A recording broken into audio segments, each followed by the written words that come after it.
Yes, guys. Yes, people. Welcome back to another live stream, another video. You guys already know what it is.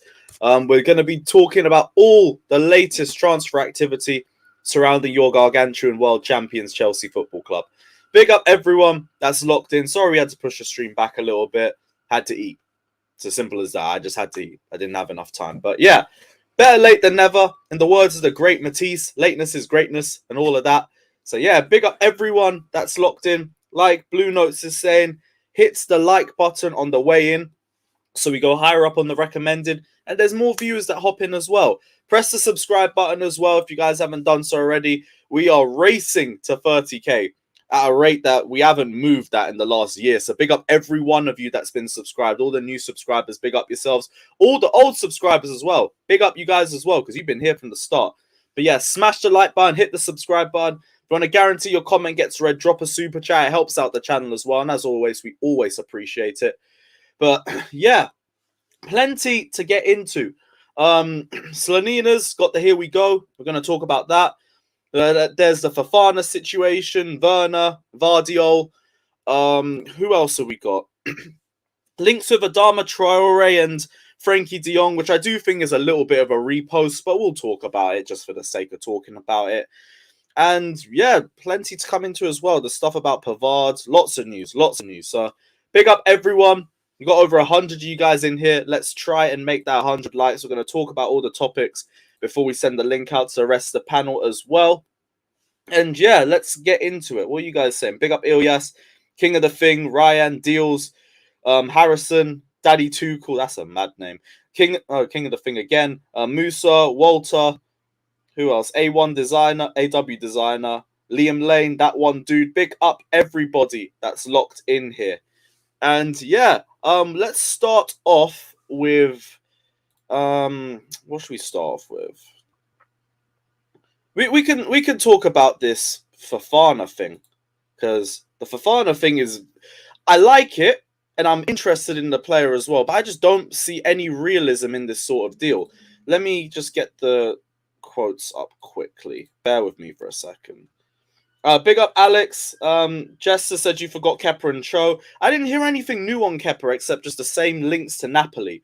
But we discussed it on yesterday's stream. If anything news come up, I'll have a look. But yeah, we'll start off with Fofana. Where was the stuff? Yeah, L'Equipe said Chelsea will quickly make a first offer to Leicester City for Fofana. They do not want to waste time on this position. If a price is put forward that is fair to Leicester management, they do not oppose to his departure. They also add Fofana knows they'll have more chances to play in the World Cup if he plays in the Champions League. Chelsea have already tried to sign 3 French internationals. Koundé, Pavard's decided to stay at Bayern. Again, we're going to go into that later, but there you go. And Paris have refused the first offers for Kimpembe. Leicester counts on Fofana, recently extended his contract until 2027.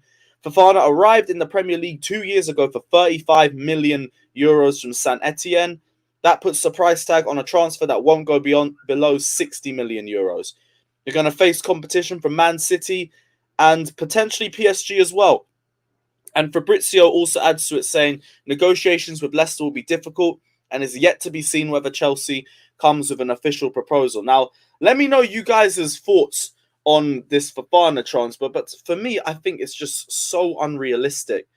I've got nothing against the target. Like, I think Fofana is a baller, and I would love him at Chelsea. If Fofana, Koulibaly, Thiago Silva, that is a very strong back three. But is it a realistic target? Just re-signed a 5-year deal. Only just come in, and there's again rumoured to be very grateful to Leicester City for not moving on from him in the time it took for him to come back from his leg break. Also, some of the stuff I'm reading on the quotes don't make any sense. Puts the price tag on a transfer that won't go below 60 million euros. You offer 60 million euros or about 55 to 50 million pounds for Fofana. You won't even get a response from Leicester City. They won't dignify that sort of bid with a response because they know the player's quality. They know the importance of the player, which is why the valuation is so high as well. Look at Declan Rice and West Ham, for example. Declan Rice isn't a 150 million pound player, but to West Ham he is worth 150 million, so that's why he's valued at that price. It's going to be the same thing with Fofana. And I just feel like we're wasting our time on this one, personally, because I don't think we get anything. And like Jack's saying, add-ons. We're not going to get a deal with add-ons in this one. Leicester City are hard to negotiate with, and they demand the majority, if not the entire fee, up front. Like I said, I've spoken to Neil about Leicester City and their transfer business over the last year or two, especially over the Chilwell situation. I don't know if you guys remembered, me and Neil were doing a lot of streams on this channel in the weeks leading up to Ben Chilwell's announcement. And he spoke about how hard they are to deal with, especially for their key players. They demand high fees. They demand fees up front. So we're not going... 70 million is going to be what it takes to even have a conversation, in my opinion, let alone an agreement. I don't believe 70 million is going to be an agreed fee. If we do that, we've still paid a lot, but you know what? It's a lot less than I thought it would be. So if we did that, I wouldn't be too surprised. And I actually feel like we're going to be at a point where we are just going to have to overpay for a centre-back. And if that gets to a point, let me know in the comments section if you guys would rather overpay for Fofana or overpay for Gvardiol, because I'll get into Vardiol in a little second. But Vardiol looks unlikely to leave either. But for me, if you ask my opinion on this Fofana situation, unless you're paying 80, 85 million, and again, up front, we are wasting our time. And we're running out of time too. Like, he's a great target, but we need a sense of realism in here. I do not see any reason why Chelsea... Well, I don't see any reason why Chelsea do. I don't see any reason why Leicester City would accept anything under 70. Anything. But let me know you guys' thoughts. I think we should just pay the 42 mil Monaco one for Badiashile and move on to more necessary targets. I mean, Badiashile is the cheapest option for us. And he comes with potential too. My only thing is, like, if we're talking about youth and experience, then, like, you might as well just be looking at the Cobham players. But I feel like Badiashile would still be a good move for us. Great build and everything. From what I've read, looks very well hyped, and the Monaco fans like him. They're saying he's their second highest prospect after Tchouaméni. So there's got to be a bit of potential in there. But that might be the best one if you're looking for value fee, because Vardiol is another one we're going to have to overpay for. But let me see if there's any more stuff on Fofana in the comments. If not, I'll just go straight into that. Wason says overpay for Fofana. That's fair enough, but I do think if you overpay for Fofana, you're paying more than you would for Vardiol. I still think for Vardiol, you could pay about 60 to 70, and I think you'd still get your man. But I don't think it's going to be a 50 million fee like we initially heard about, just based off the stuff I heard from Fabrizio. Can't be overpaying for a player with zero Prem. Here's the thing, I don't really hear about Prem experience. It's about how you adapt to the system. And with Vardiol, we need a left-footed centre-back. So I could kind of see if we preferred for him, because we need someone to play in that position. We could move Koulibaly to the right and we would be fine. Whereas Fofana is just another right-footed centre-back. You saw in the market from what the players we were looking at previously, Vardiol, Nathan Ake, for example, we're on the lookout for a left-footed centre-back, because we're trying to get free. So at least one of those profiles has to be left-footed. If we're only going to get one in, it's just looking like right now, it would probably be Vardiol. Leicester have had a shocking window. Can't see them selling one of their best assets considering. I do know that they need to make money, and they have been operating at a loss for the last year or two. But I feel like there's other players they could get that money from. Like, there was long rumours that Tielemans was going to be leaving and he ain't re-signing a contract. Maddison, I heard there was links with him and Arsenal. I think Tottenham as well, potentially. I don't know if I heard anything about Ndidi. I'm not too sure about the rest, but like Fofana is going to be the most expensive one out of the lot. That's why I think he's the least likely one to leave.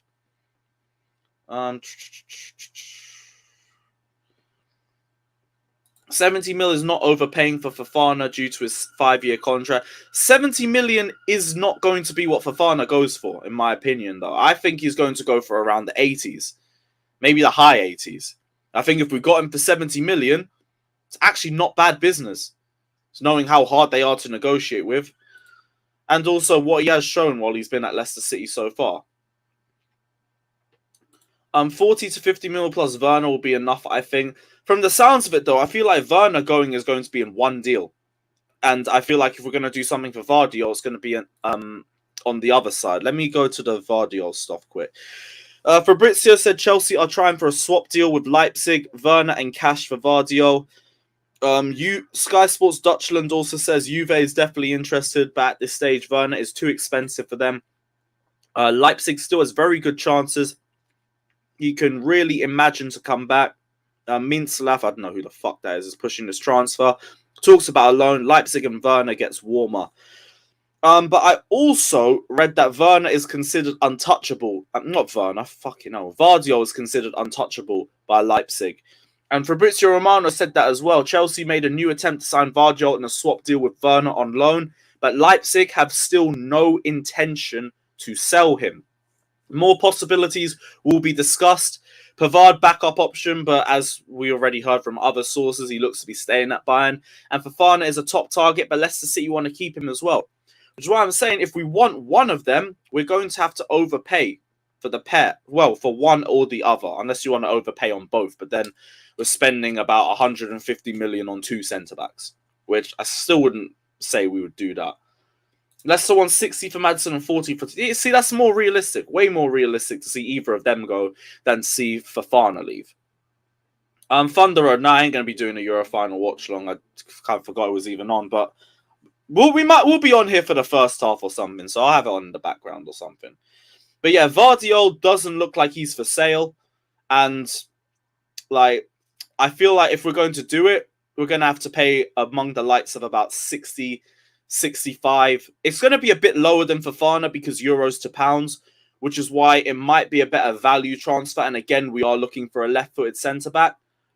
So if anything, I think if we go for one or the other, we end up going for Vardiol, but we're going to have to pay a lot if we're going to turn Leipzig's head. And I don't think Timo Werner is going to do enough in this sort of deal. Maybe there could be a player plus cash deal, but I don't believe Werner takes too much off the deal in that case. But even if he does, he again makes it a more realistic transfer than Fofana, in my opinion.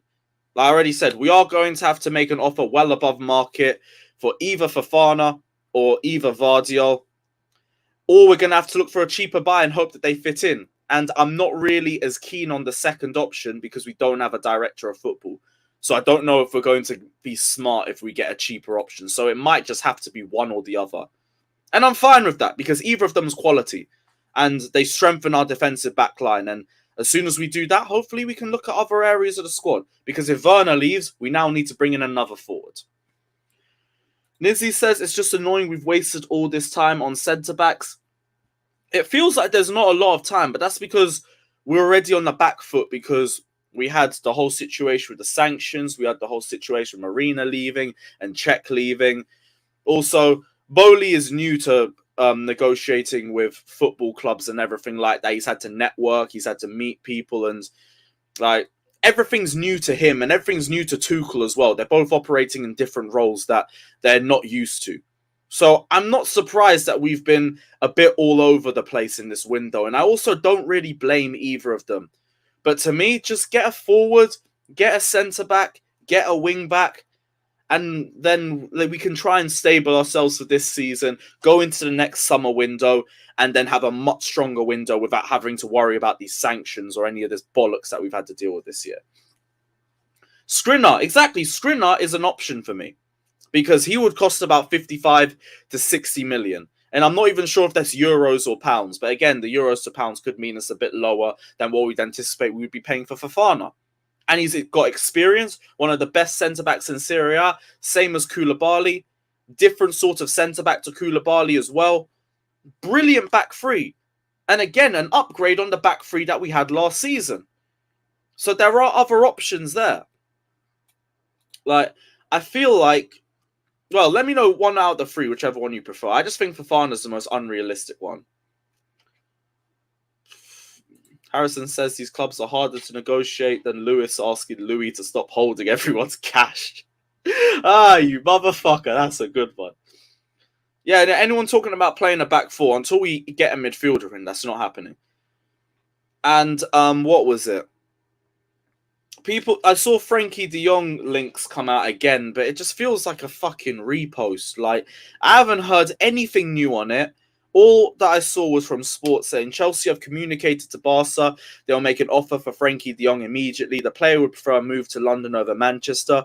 But there's other issues in Barcelona in terms of the money, in terms of is he going to take a pay cut or not? Does he even want to leave yet? Before we even get to the idea of does he want to go to Manchester or does he want to go to London? And there hasn't been any update or movement on the De Jong situation. So to me, fat repost. They're just recycling news because there's nothing else to talk about. Nothing else to talk about. Skriniar cannot play in a back four, but we're not playing in a back four right now. We're playing in a back three. And also, why can't he play in a back four? Someone let me know in the comments. Unpopular opinion, I would take a risk on Dennis at strike. Emmanuel Dennis from Watford. Again, I have to depend on the price tag, but need to do a bit more research on him before I say anything on that. I appreciate the donation, though. Predictions for our first 10 games. Shit. All right, cool. We'll do it based on the squad that we have right now. And if I sound a bit pessimistic, sorry, not sorry. Everton. Team who love opening days and we hate going to Goodison Park. So I could say a draw at Everton. We'll beat Tottenham. We'll beat Leeds. Leicester depends on what Leicester turns up. Southampton will beat. Mount will probably get a hat-trick or something. West Ham should be a bit tight in that one. That could genuinely go either way. Again, depends on how West Ham come out the blocks, but they've strengthened as well. So I'm really not so sure about that. Fulham will pack in. I'm not worried about that. Liverpool, God knows. God knows, because Klopp still ain't beaten Tuchel in 90 minutes. That could be another draw. Palace will beat. Wolves should beat, but I hope ain't a banana slip. And Aston Villa away should beat them as well. Only real worries are West Ham, Liverpool, and Everton, to be honest. But even Tottenham, but we always beat Tottenham. So I ain't worried. It's good. We have a good team, we have a shit team, we beat Tottenham. Always happens. Fofana, Vardiol, Skriniar, that's the priority list for me. I feel like you've gone up to down in terms of how much we'd be paying for them as well. Who's saying we're working on deals for Dumfries? Someone said Ornstein tweets. Let me have a look. What's Ornstein said? Because Ornstein's usually accurate too. Chelsea are working on deals to sign Wesley Fofana and Denzel Dumfries. Leicester thought to value Fofana at 80 to 85 million. Again, like I just said, not surprised at that. But Chelsea hope offering players may lower the price. I wonder who they're going to offer. Probably just the same old Werner or just whoever would fucking take Timo at this point. Offering players. I'd like to hear what players we're thinking of offering. Dumfries' interest is also firm and Inter Milan need to raise the funds. But again, I'd rather us go for Skriniar in that situation. But Dumfries also means we have centre-back depth and we have wing-back depth. So I could see the preference in him because he's a more versatile option. But Fofana, again, 80 to 85 million pounds. I just wonder what player will try and put in the deal for that. Because what player goes in is going to define the realism of it to me. If you're going to offer some bum like Batshuayi or Barkley or Werner or something like that, they ain't even going to listen to you. They're not going to listen. Actually, no, Werner probably would work with Leicester City, to be honest. Feel like he would suit their style of play a bit more. But I wouldn't be surprised. I still don't think we get him anyway. What are you guys saying? Yeah, everyone's just saying Ornstein. Kepa's potential, but I feel like he's going to Napoli because those talks are just accelerating a lot more. They were interested in Levi Colwill, yes. But centre-back for centre-back? Actually, to be honest, it's an experienced centre-back for a youth graduate who's barely shown anything, so fair enough. Could actually see that one. Malang Sarr, go for it. Hudson-Odoi, yep, go for it. Hudson-Odoi would probably take about 20 million off. Barkley would take about nothing, maybe 5 mil. Cole will probably take about 15 to 20 off as well. Sarr maybe the same, or about 10, 15 maybe. Everyone's saying Sarr or Cho. Let me know who you think we would involve in a player plus cash deal for Fofana, people. Chalobah, I don't think it would be Chalobah. Tuchel likes Chalobah. And Chalobah's also not making a fuss about his game time. He just wants to stay at Chelsea and improve. So I don't think it would be him. Maatsen had a great debut. Another Colwell-like season. Oh, yeah. Where he was at Huddersfield. He scored for Huddersfield, didn't he? Against Burnley, I think. Yeah, I didn't watch his game, though, but great start. Great start. I'm not going to pretend like I have a clue what he's going to do there, but you've sent a few players to Huddersfield and they've balled out. So learn from the likes of Trevor Chalobah or Levi Colwell and all of that. See, Colwell again, Brozier. Someone saying Brozier. Brozier ain't involved in that. You wish, so Werner could have less competition, but no. Brozier, Sarr, Barkley, Conor Gallagher. No, it won't be Gallagher. Oh, he scored for Burnley. Oh, yeah, okay. Fucking fair enough. You see, this is how little I'm focusing on our loan players. I'm just going to take it by ear. If they perform well, great, but I'm not going to pretend I'm watching them. Yeah, he's playing for Burnley. I had an L. It is what it is. It is what it is. If Maddison goes, maybe Gallagher. Gallagher's not leaving. Tuchel wants to keep Gallagher in the squad, bro. He's not going anywhere. Promise you that. Gallagher will not be the guy. Loftus-Cheek, I don't think he leaves either, because Loftus-Cheek is versatile. Like, you can throw him at right wing back if you need to. You can throw him in midfield if you need to. Like, I'm sure I've seen us play him in the front three at one point. Correct me if I'm wrong. So I don't think it would be him too. You need to look at the fringe players and the players that want to leave. So maybe you're looking at not Alonso. Maybe you're looking at Kepa, Batshuayi, Werner, Barkley, players along the likes of that. Those are the sorts of players I could see potentially getting put in it. Yeah, it has been hard. But it's good watching him ball out at those dickheads in Catalonia.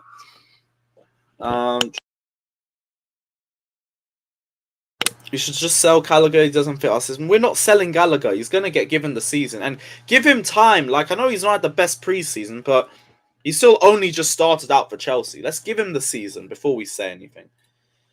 Adama news I'm hearing. This was from Andreas Corsund, who said, Adama Traore is a player Chelsea are considering for the right wing-back position. However, no talks have even started from Wolves yet. Tuchel is a huge fan of the player. And again, feels like a repost. We've been linked with Adama Traore for the last year. His name's always popped up around the squad. But I haven't heard any links or movement. And like we're hearing, no talks have started with Wolves. So I'm not going to sit here and say Adama Traore is coming to Chelsea. I wouldn't mind him as long as he costs less than 20 million. I think I would be fine with him for that. And yeah, other than that, there's nothing else on the topic because it feels like another repost. It really does.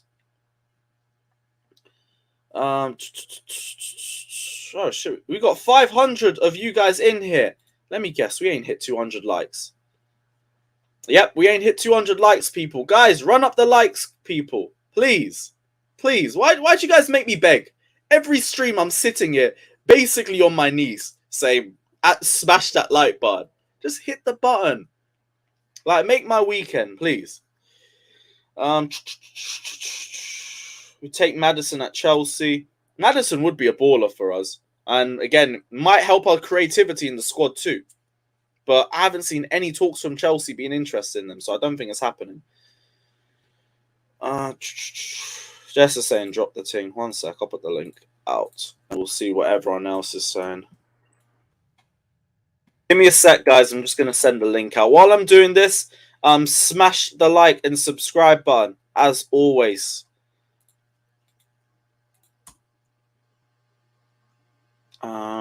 Who else am I sending it to?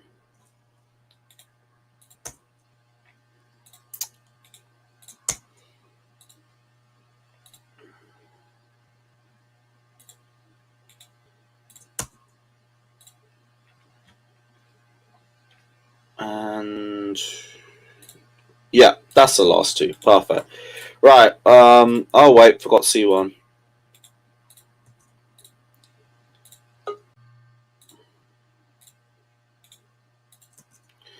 Cool. So what is everyone saying in the comments?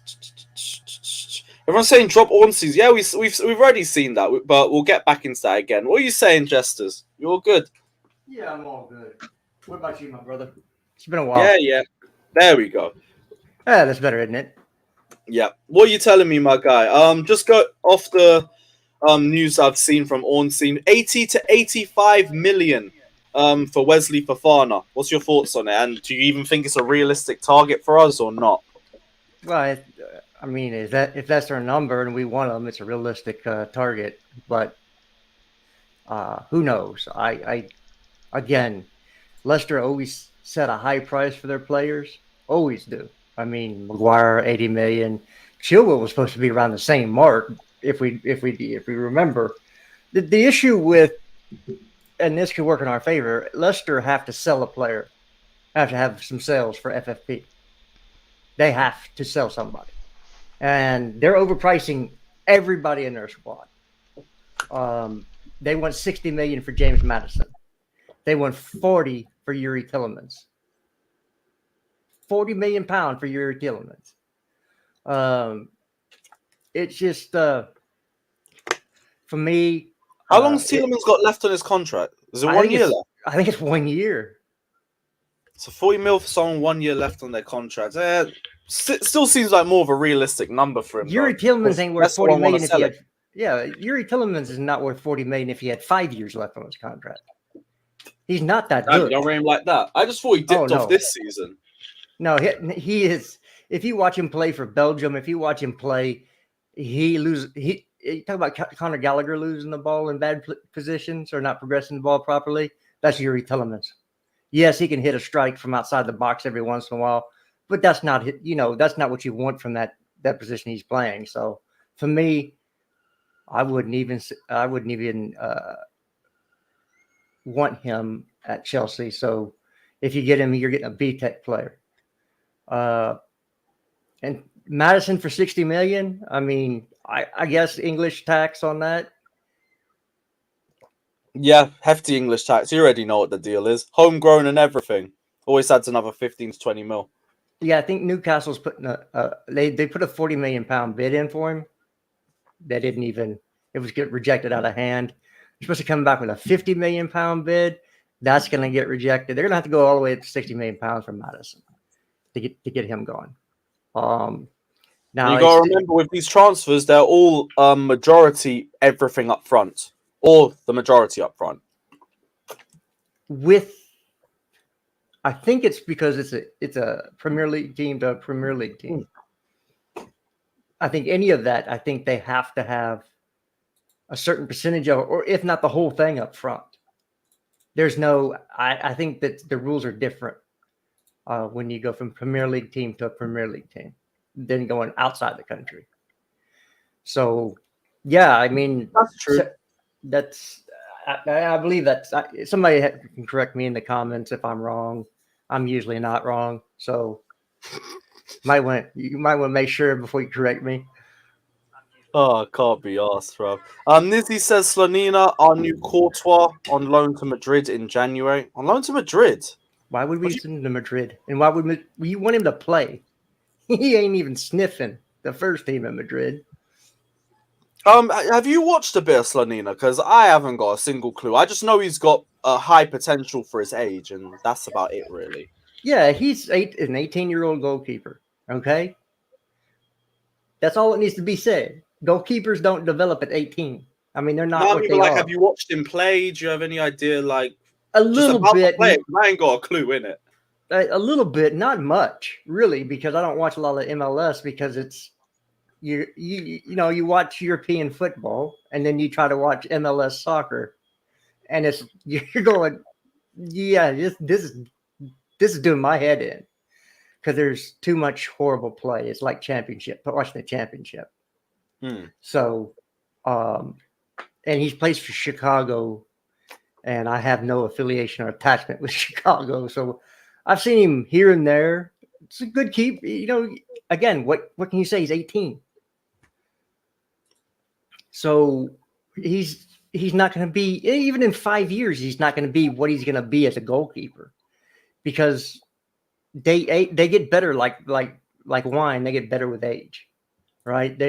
because you learn to anticipate more. You get the the more you play, you get the anticipation. The ball's coming there, just like a defender does with Thiago Silva. He knows where the ball's going before the offensive player plays it. And so it's one of those things. So I knew about Selena Friday night, I think. I have somebody with MLS knowledge. I know somebody with MLS knowledge. So we were talking, we were chatting. I'm like, and he told me Selena was done. And the reports we had before, it was on the back burner. It was not going to happen. Those reports came out last week that they put it off. He said, no, it's done. I was like, okay. And then the next day, Fabrizio, or was it Fabrizio that said, here we go, exclusive?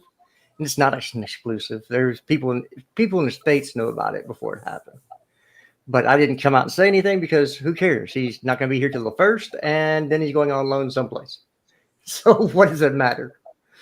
No, I'm just thinking because Kepa might be leaving, and if he leaves, does that mean we go in for another number 2, or it's not going to be Slanina, or is it going to be Betlinelli as the number 2, or what we do it? I think it's going to be Fabianski is what I heard. Fabianski? Yeah. I thought because we signed Gabriel, I thought we were going to replace Kepa. So that's my thought. Who? He's not replacing Kepa as our number 2 at 18 years old with MLS experience only. That's not going to happen. Okay. All right, so let me check if there's been any Fabianski and Chelsea links. No, I haven't seen a single thing. Where did you see those ones from? Hold on, mate. I'm saying Fabianski, but I'm wanting to say it's the Southampton goalkeeper from last year. I'm getting the wrong one. Which one was he? One sec. And it's not Fraser Foster. No, Foster's gone Tottenham. Yeah. He's gone Spurs.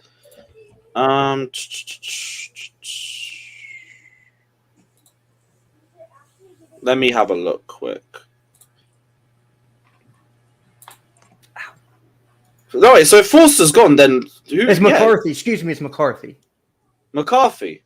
Yeah. Shit, let me see if I've seen any links on him. And it was a while back on McCarthy. I haven't seen any links on any number 2 goalkeepers. Yeah, McCarthy was linked a while back. Nah, I haven't seen anything. All I've seen is Pies dropped a link of 5 goalkeepers we could be looking at if Kepa leaves. But Robert Sanchez is a potential. I know we spoke about I would love Robert Sanchez, by the way. Yeah, I'm not going to be too fussy about the number 2s because again, what you see is what you get with them. Well, that's Brighton's number 1. Again, not going to be fussy. I feel like you could get a mid-table Premier League goalkeeper or mid-table anywhere in the top 5 leagues, and they'll accept the chance to join a big club just off the fact of some games and potentially winning a few trophies out of it. What about Keylor Navas from PSG? Yeah. Would he make the move though? I would take Keylor Navas. One bench to another bench. Keylor Navas at this point in time is a better goalkeeper than Edward Mendy. Actually, yes. Sorry, I forgot Mendy ain't been all that this year. It's not 2021. Sorry. You're right. No, maybe we should be looking for a goalkeeper that would actually be competing with Mendy as opposed to just being a straight up number 2. Right, and I think that for Mendy's benefit, that needs to happen because he has tailed off so much from his first year and the first half of last year.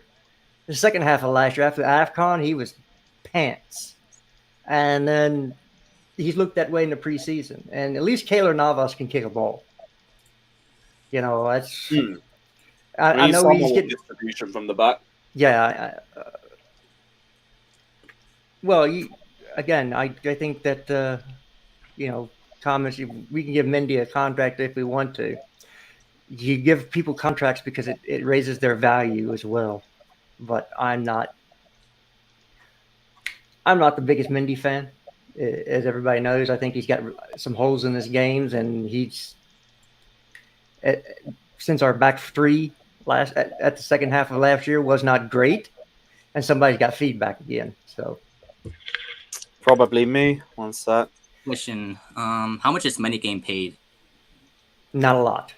Like, I don't know what his salary is, but it's not high. so it's Kepa's I'm guessing Huh. he's like 50. I would say 50,000 pounds, maybe. Yeah, If 40k that. was. Big up, everyone. 40K. Yeah, 40k. Dang. That's really low. Yeah, I don't think Mendy's. I mean, on the list of problems we have, I think he's low. At this point, I'll get John Terry as a backup since he's at the club and he's got some good experience. EPL proven, I guess. I'm waiting for these other signings that we need in other areas. I didn't say Mendy was a problem. I'm saying we do need, if Kepa goes, you have to have a backup goalkeeper because Mendy could get hurt, and then what do you do? So I guess it was McCarthy they talked about at the beginning. What's the other keeper that was third keeper? Beltinelli? Bettinelli. Am I saying that right? Bettinelli? He is, yeah. There you go. Put him. No. I mean, this is a possible thing that could happen as well. I heard this 18-year-old was joining us in January, which is not that far off when the World Cup ends.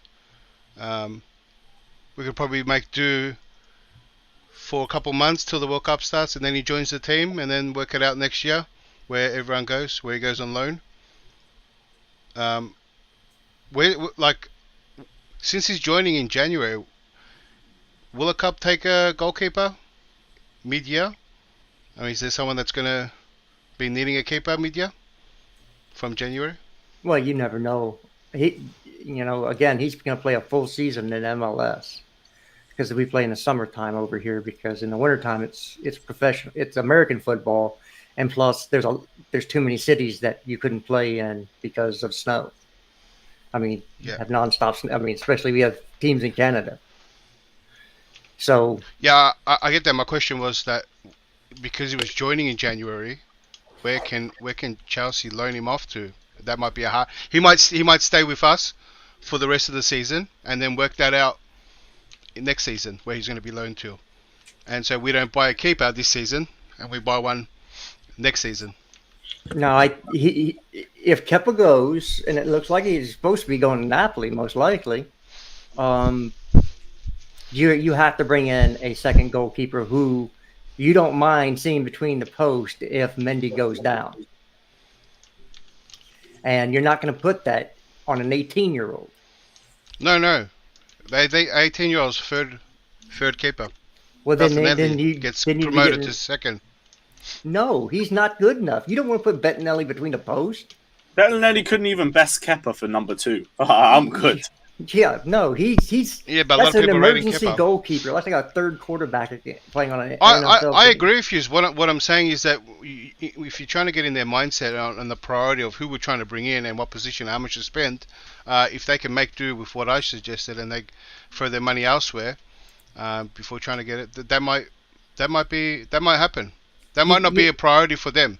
It's just the same way that everyone wants a midfielder, but we might not get one because of the midfielders we have. This is the realities. Well, I agree we with are you, looking like I at said. a midfielder, and a McCarthy signing is what, 10 million pounds or something like that. It's not going to be significant, even if he's with the club. If he's a free agent, you pay nothing for him except for the fee and maybe a signing bonus. So it's not significant. I don't think it'll be 10 million. I agree, Justin. What I'm saying, it might not be 10 million.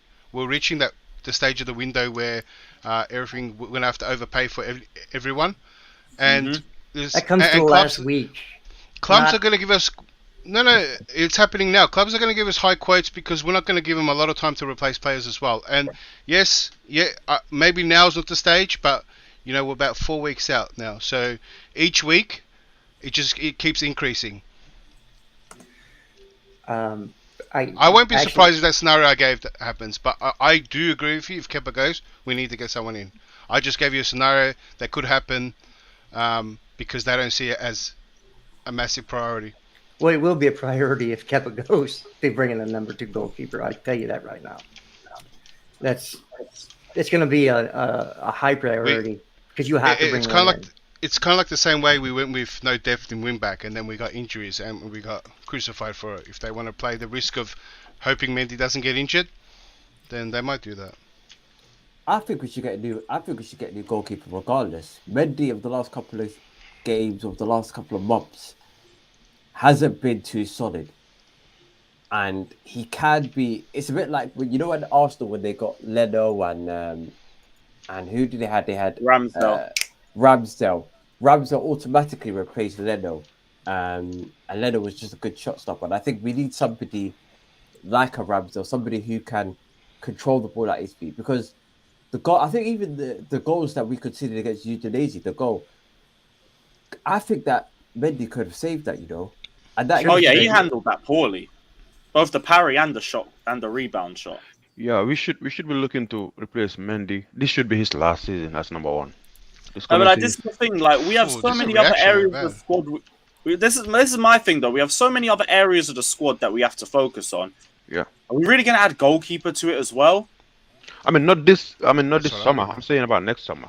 Next summer. But like, we give Mendy this season to either make it up or just confirm what we're already seeing now. No, but the goalkeeper is a key position. That is one position that if that goalkeeper messes up, we're going down that league table faster than any other position. It also are we depends writing on off the Mendy defense already? too. I'm not writing off Mendy, but like I've got a big eye on him this year. But that's about it. Yeah. Like I think he deserves the year to either prove us wrong or just confirm our worries. Our problem, 6 months. our problem is we don't plan really well.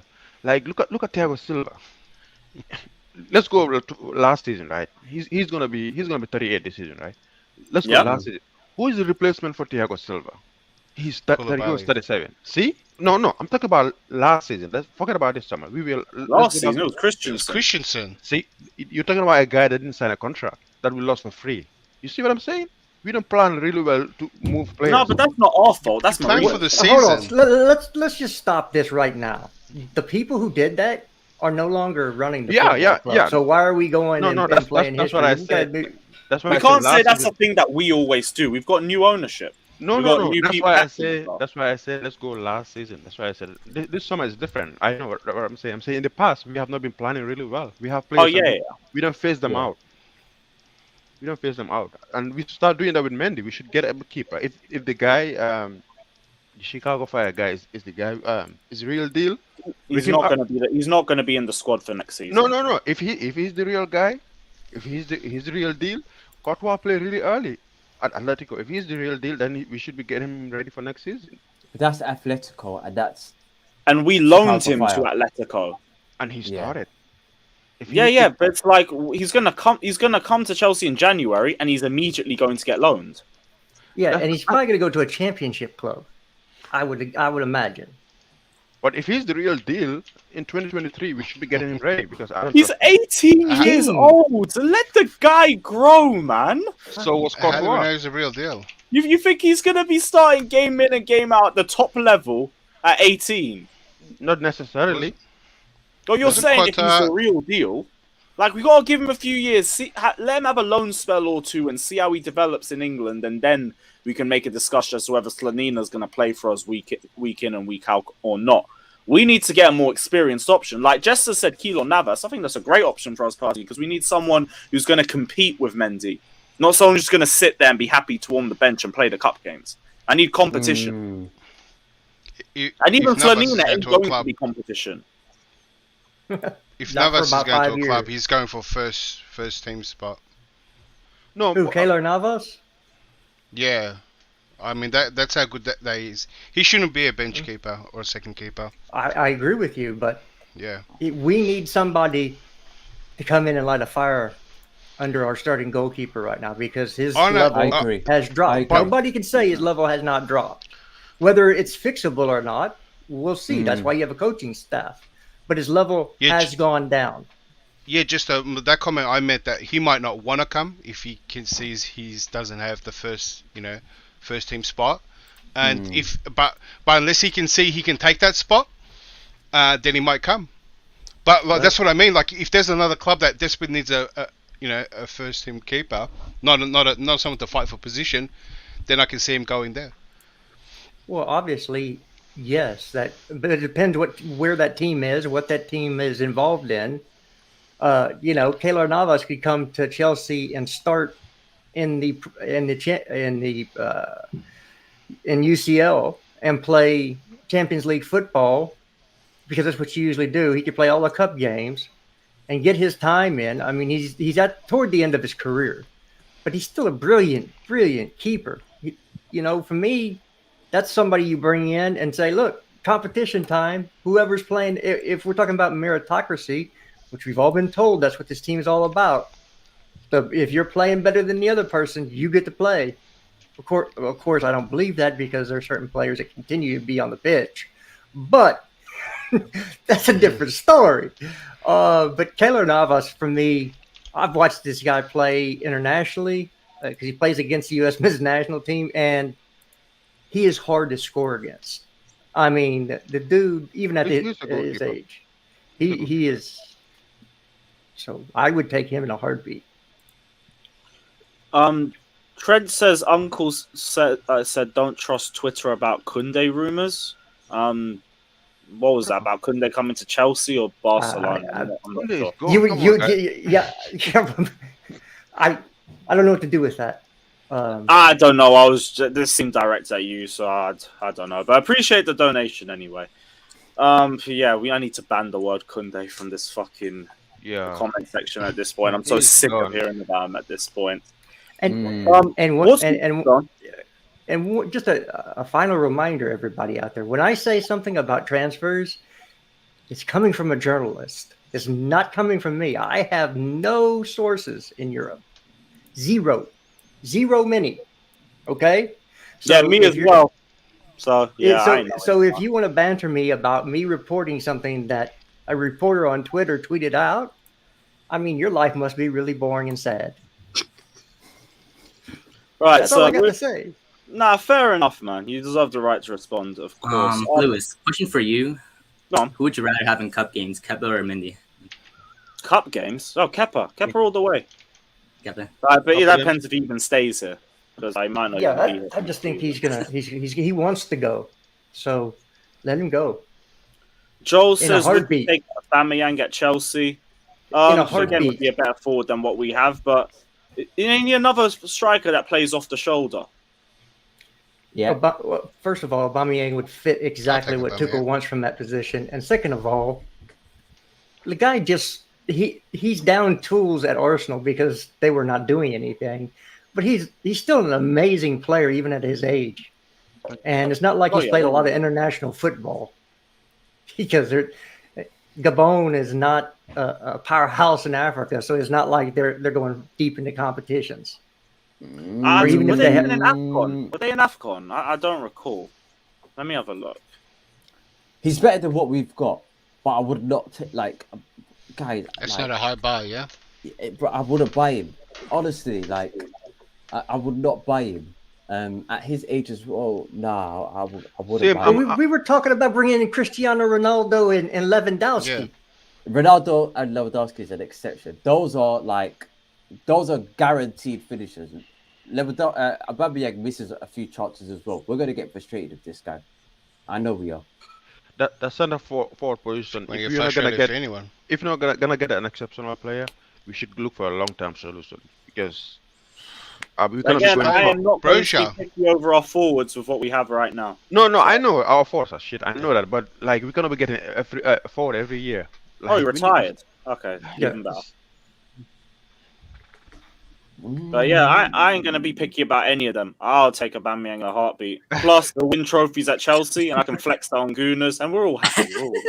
Flex. Yeah, I'm saying that part would be great. That's funny, actually.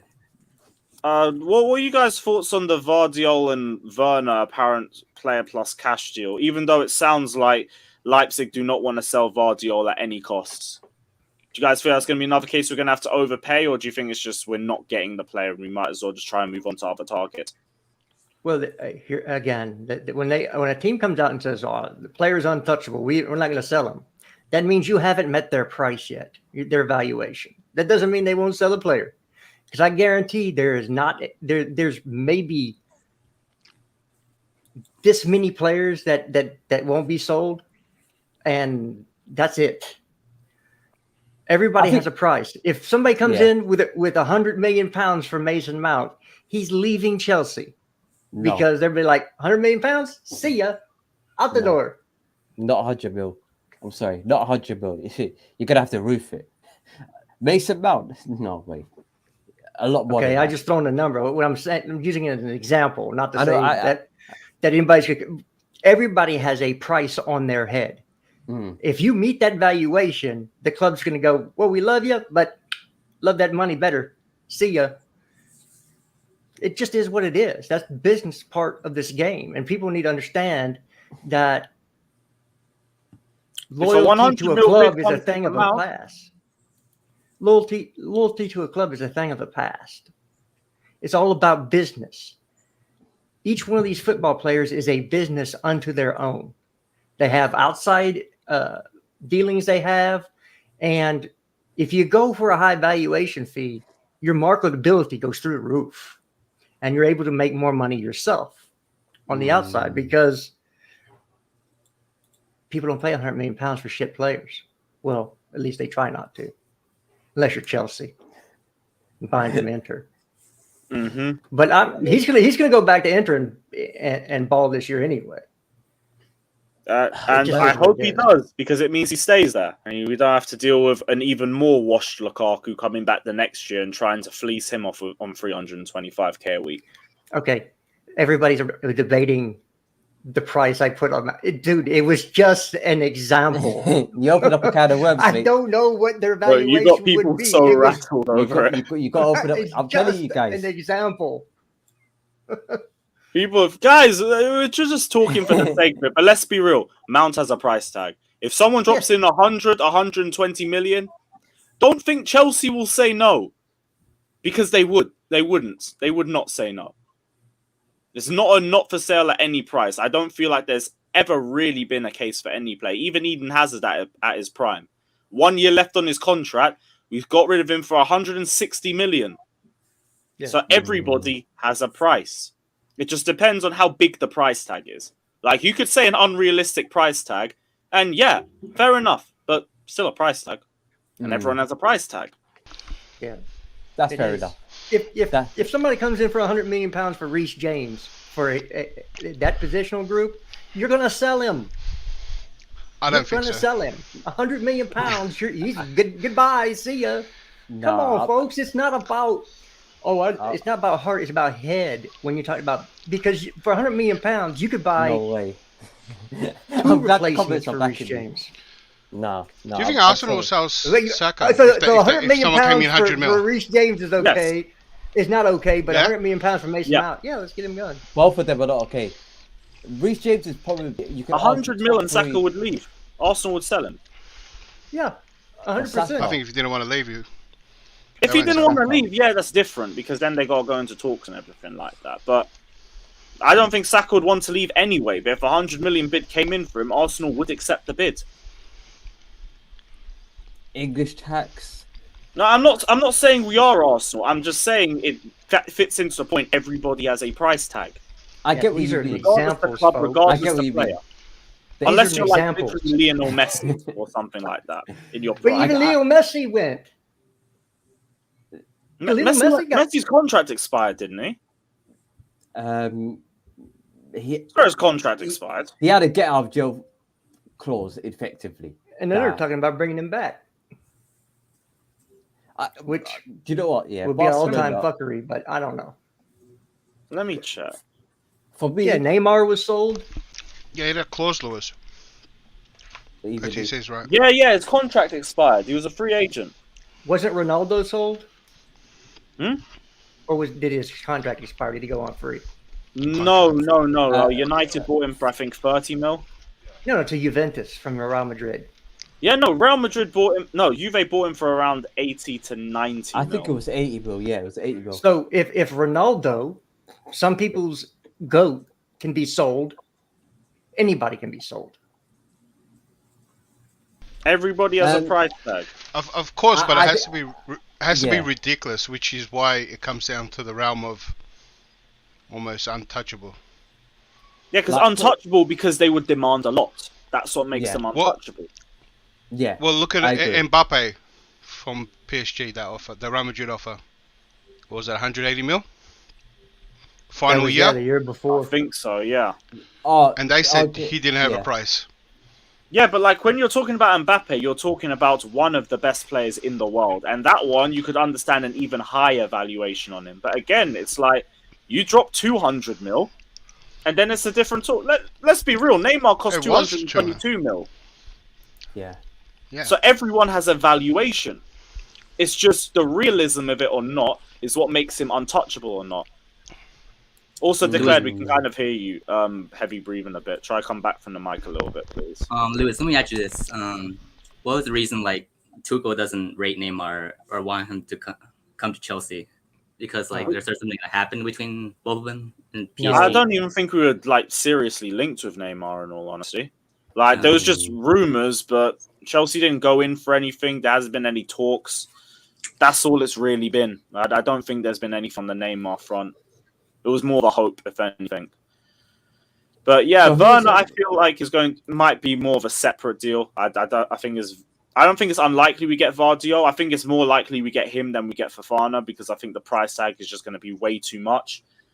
But still going to be a lot more than we expect to pay. But we're at that period in the window where we're just going to have to. So it's again preference. Who would you prefer to overpay for? Fofana, Skriniar, or what's it called, Vardiol? I think Skriniar is the best. The most ideal option. I hear that, but I hear a lot of people in the comments saying Skriniar can't play a back four. And they're saying that's why. That's all awful. That's what I was thinking. Like anyone can play a back three and a back four, especially a player of Skriniar's quality. And he's played left centre back and right centre back in there, but. That's the only thing I was hearing that made me a bit iffy on it. Other than that, I'd rather us go for Skriniar. I think he's the cheapest one out of the three. Fofana would cost around 80, 85. I think Vardiol, you take the Werner situation out of it, you're looking at about 70, 75. And then Skriniar, I think we were told 55 to 60. But are we linked to any position other than defenders? Like, I'm looking at our attack, and I'm just looking at them thinking... Like, we're not going to look at attack until either an attacker leaves or until we get a centre back in. We have to fix the centre back issue first. That's the glaring weakness is we let 2 starting centre backs going. And we want 2 more brought in. That means 3 centre backs, which means Tommy Tuchel does not rate Trevor Chalobah. Just put that in your head. Because if he rated him, we wouldn't have to go get 3 centre backs. We could go get 2 centre backs. His pre-season ain't said enough anyway, so... Not surprised. So, all of you Cobham stands in the mud again. He needs to be sold immediately. He's not good enough to play for Chelsea. I said sold immediately. I'd keep him for depth. For what? Why? You have Ampadu, who's much better. I'd have Ampadu, Sarr, and Chalobah fighting. And just see who turns up. And Colwell. Just see who turns up. No, Sarr. I wouldn't say sell him. He's a squad player. At least for this season. In my opinion. Chalobah, I wanted to stay. Sarr, I'm sorry, but Sarr's better than Chalobah at defense. No, Sarr's not better than Chalobah. No way. Yes, he is. No way. Plus, he's left-footed and can play. Look, first of all, he's left-footed and he can play multiple positions on the left side. I'm not even sure about it. He can be left-footed. He is much more valuable to this team than Trevor Chalobah because of that. No. Let's say it this way: he's the worst left-footer. Left-footers have nobody do it. I mean, Alonso. Alonso wasn't bad back in his day. He wasn't that bad. He was good actually when he came to us. That one season when we played 1 game a week on the continent. Then explain to me why we needed 3 center backs this summer. As leaving Christensen left, Rudiger left. That's the way I saw it. So there is not a Cobham player that they see as a starter. Yeah, and I agree with that. I agree. I don't think any of them should be starters for us. We need to be able to replace all of those options and let the others compete. So not good enough. Survival of the fittest. Whoever don't make it, out. Well, I can tell you that right now that they value Sarr over them because of the left foot. We don't have another left-footed center back. See, I guess when you mention it, but he ain't done nothing this summer either. On ability, like I think it's a lot more leveled out. But I get what you're saying. Like Tuchel wants a left-footed centre back. We've been on the lookout for left-footed centre backs. Ake, Vardiol, for example. So even if people don't want to hear it, he might value. Yeah, Pau Torres as well. So I could see why you would value Sarr over him. It's just on ability. I don't think it's as cut and dry as that. But I get what you're saying. Yeah, I mean it's he's a niche player on our squad because he got a left foot. It's just like bringing a left-footed midfielder in. You know something about Sarr? We loaned him to Porto, right? And they played him actually in the first team. Then a few months later, they realized he's horrible. They took him to the under-23s. But then the next season, he'll get to play for Chelsea. Why do we have to bring all these failed loan players? You want to know why? We couldn't loan him out that season. No one was going to take him, so we That's kept what him. I'm saying. He's trash. You couldn't loan him No, out. it was the vid, dude. Right? That's why. Was it? Just, let me ask you. No. It's because teams weren't spending a lot of money because of the vid. Yeah. Oh, yeah. The fallout. Yeah, fair enough. Again, 100K a week contract as well. I'm not too surprised. 120. Let me ask you one question. If both of them were available on the market, who would get the best deal or the best offer? Like, who would be snapped up quicker? Who would be Probably have a higher market value? I can see Who are we comparing, by the way? Sarr and Chalobah. So if they both were available on the market, who would be a more valuable proposition to Chalobah, English tax. I can see Chalobah playing in Premier League. It's English tax versus left foot tax. Yeah. So kind of. But also, if Chalobah's proven in the EPL, that English tax only really works in England because of the homegrown rule. So outside of England, it doesn't really count. So you know what? It probably is Sarr, for being real about it. And Sarr's easier to sell because. Oh shit! Sorry, Alex. My bad. Because in Europe, you can only have so many players, or in certain leagues, you can only have so many players from outside of the EU playing in your team. Okay. What do you mean? Okay. Okay. Because the UK are coming out of the EU, Proper Brexit. Every league has that rule. Fucking us again. Let's go. Yeah. Well, La Liga, for one, has like you can only have so many players that are not EU But I can guarantee you, Sarr is more difficult to sell because his salary 120. That's a lot. 120. Yeah, but I don't think we're trying to sell him. No. I'm not debating it. What I said is Sarr is more valuable to this team because he's got a left foot and he can play two positions on the left side. He's more valuable to this team than Trevor Chalobah. It just is what it is. I don't know how. I don't know, bro. What's the I conversation? don't know if Emerson stays. Who's more valuable, Chalobah or Sarr? To the squad. And I get Jester's reasoning on Sarr being more valuable because Tuchel wants his left-footed centre backs. Sarr left back's horrible. We ain't saying left back. I agree. I don't want to see him at wing back either. By the way, fuck that. Left centre back, and once he gets some defensive awareness, we have a good defender there. Yeah, because everybody in the chat has put a squad together and understands when you get to a certain position in your squad, like outside of a starter, if you have a specialty like a left foot, that becomes valuable and you become a valuable commodity because it's something you don't have throughout your squad. There's other people like somebody who can take set pieces. You might keep that person over somebody else because you can always bring him in to take a set piece or take a penalty. That's why Kepa's been so valuable because he's a penalty saving specialist, supposedly. I mean, he's won his trophies that way. So when you get through your squad, you have to find somebody who can number one, play multiple positions. Check Sarr can, and two it has a niche, a left foot, and we don't have that. Why do you think he's playing Emerson at left center back? Emerson, I can't lie. I think Emerson's really impressed me in the preseason. He's not decent, but is he going Lazio? Oh yeah. There's links again with Lazio. Please sell him, please. Emerson ain't the biggest worry for me. I don't even mind him being kept at first as third choice depth or something like that. Yeah, the more we get away from that huge number around 30, the more we come down to 25, the better. What, 25-man squad? Yeah. Well, even with the sub rule coming this season and all the extra games, I'd rather we have a bigger squad.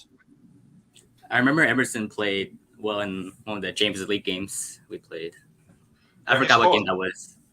Now everyone just remembers his goal against Atletico, and that's Just that one game.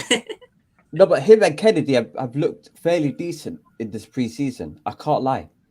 I'll be lying if I say they look rubbish. I get that, but these players they've been with Chelsea for 5, 6, 7 years. I don't expect them to turn up. Sorry, I don't expect them to turn up like in 2022 when the season starts. But if you think about it, Christensen and Courtois were in our books for a long period of time. They were just going out on loan, and then they came back, and then they were in the squad. I have also been told that expect that we will spend over 200 million this summer. 200 You fucking need to. Wait, so what we're gonna sell. What we spent now already? We've spent about 80, I think. Yeah, we've not very much. I think we're close to 100 now. With for Sterling, 40 for Koulibaly, I think. 45. And then you've got Solina and Beach. They weren't very, but they're throw those in there. You're getting Beach. It was the first person we signed this summer. A goalkeeper. Wow, I didn't see that. But that just turned up. I didn't even know he was here. That was like an academic signing, right? Yeah, well, he just showed up for the day. He went to the academy and was gone. But we did sign him. We paid money for him, so that comes out of your budget, right? Yeah. Beach. I thought you were talking about Alex's vacation for a second. I had no clue. Beach was the first player we signed this summer.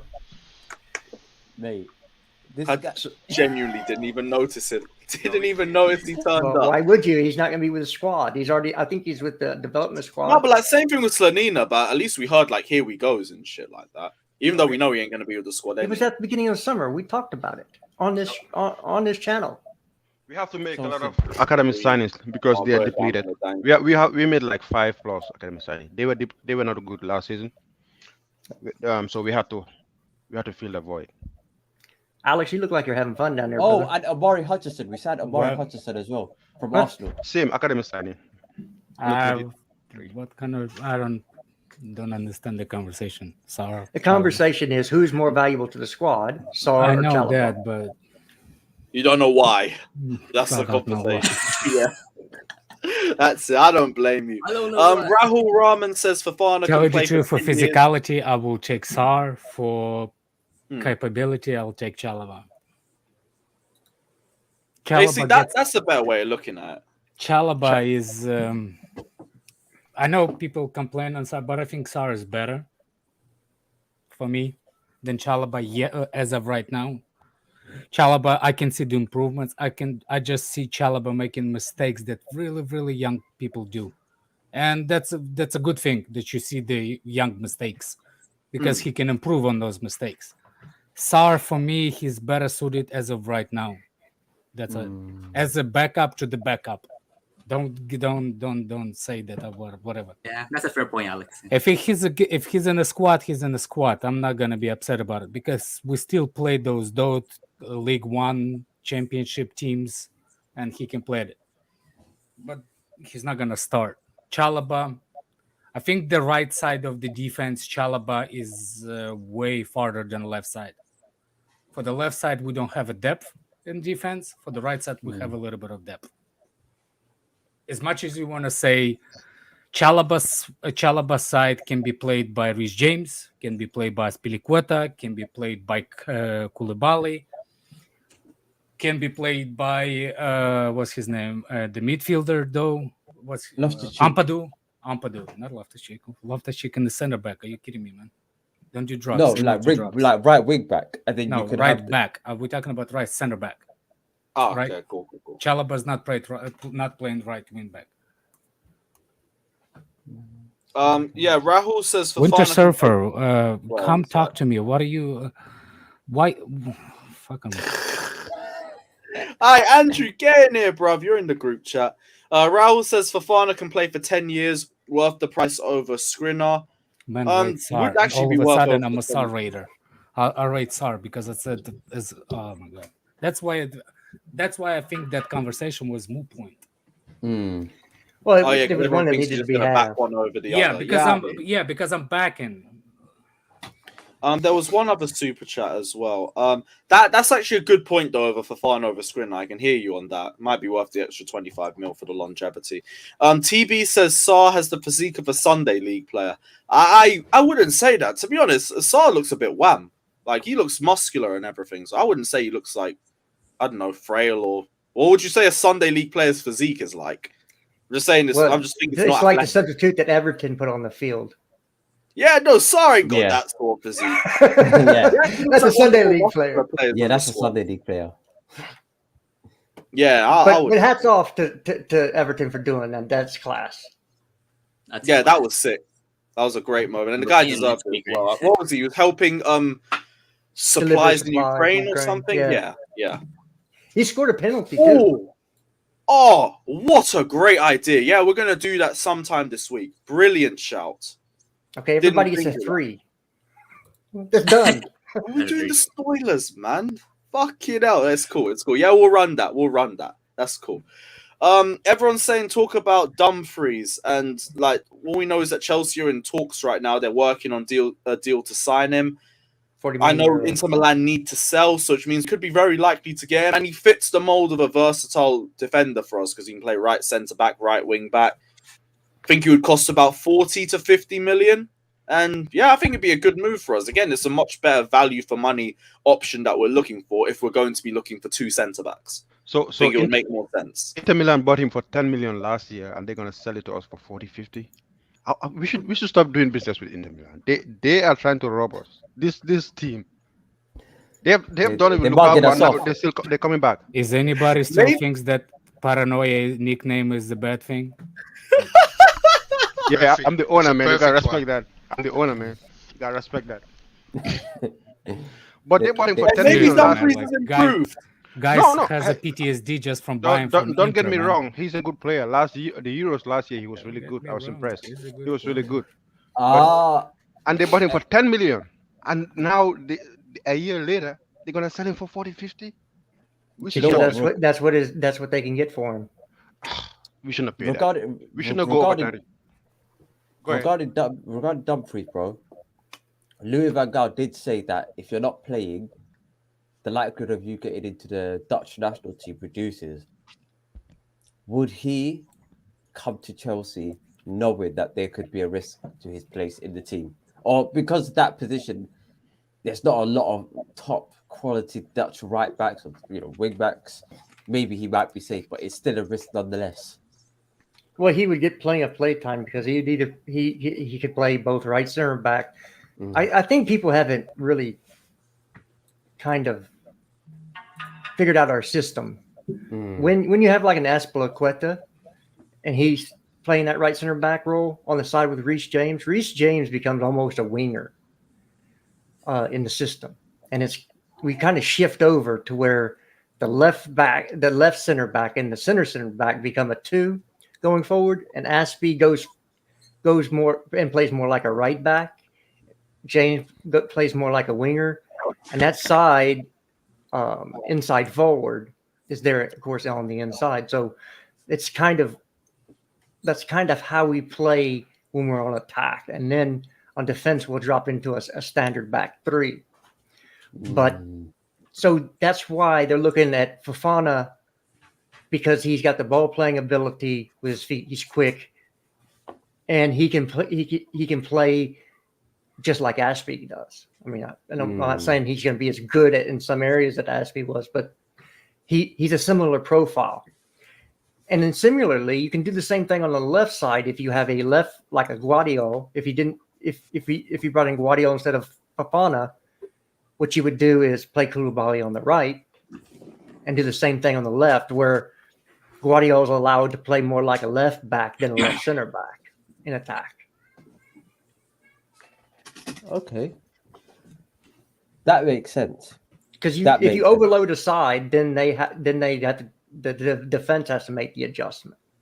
And the more you make somebody think when they're on the pitch, the easier it is to beat them one-on-one or have mistakes happen because they're thinking instead of playing.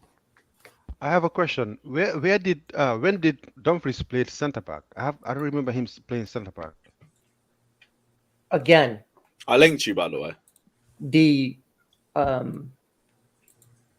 he probably had not seen him play center back. But our right outside center backs are more like fullbacks in the system. Look at Antonio Rudiger, how forward he got on offense, how far up the pitch he was. Look at Aspen to see how far up the pitch he was.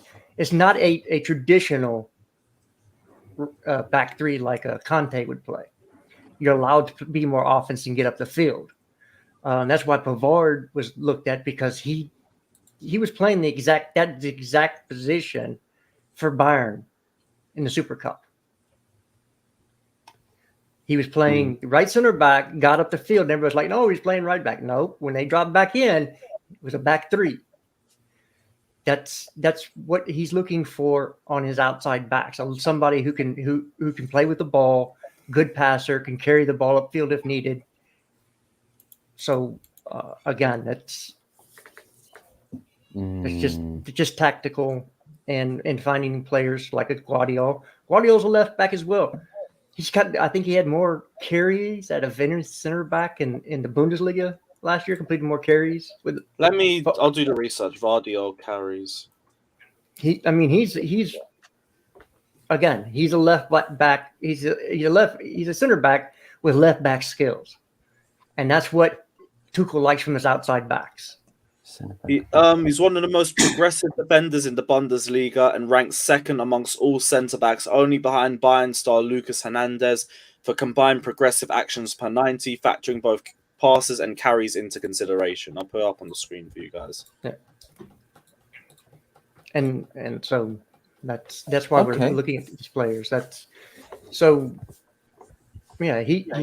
again, brilliant player, young talent, only going to get better. Yeah, so again, Vardiol, I think, is another one I don't mind us overpaying for. We're already at that position where we have to do it. He's versatile, already playing at a great rate, and the only things I've heard him get criticised for, I think, was his aerial ability and his strength, and that's just areas that can improve with time. So I'm really not that worried about a sign like this. I think he comes in, and he just continues to improve in a Chelsea shirt, and he's already making a good name for himself. So I'm all here for it. Plus, if it means Werner gets out the door, 2 birds, 1 stone. Let's go. Looks like Werner's going one way or another, whether the player coming back or not. There's too many teams in for Werner. Yeah, do you know how happy I am? I didn't expect all these clubs to be interested in him. Thought we'd be lucky to even get 1. Wait, how many clubs? Now we got 4. We got Newcastle, Real Madrid, Leipzig. Those Madrid links can't Madrid, are they? No, I heard rumors they were interested in him, but it's like they can't really be interested in Werner. Or was their research only the second leg? Because if it was, fair enough, I ain't going to say nothing. Baller, Skeng man, sign him up now. That's enough research to be fair. Like what they did against them, I can't lie. They'll be looking at it thinking, and to be fair, that's very similar to what what's his name? The Liverpool signing done to Liverpool. He had I think he had a half decent game against Liverpool, and they said, okay, you know what? Yeah, Minamino. Who else? He's not the only one. There's a couple of wingers I think they've played and then they've signed immediately after. The Madrid links from Werner are real. They come from Madrid, a Madrid reporter. So, Hala Madrid, let's go.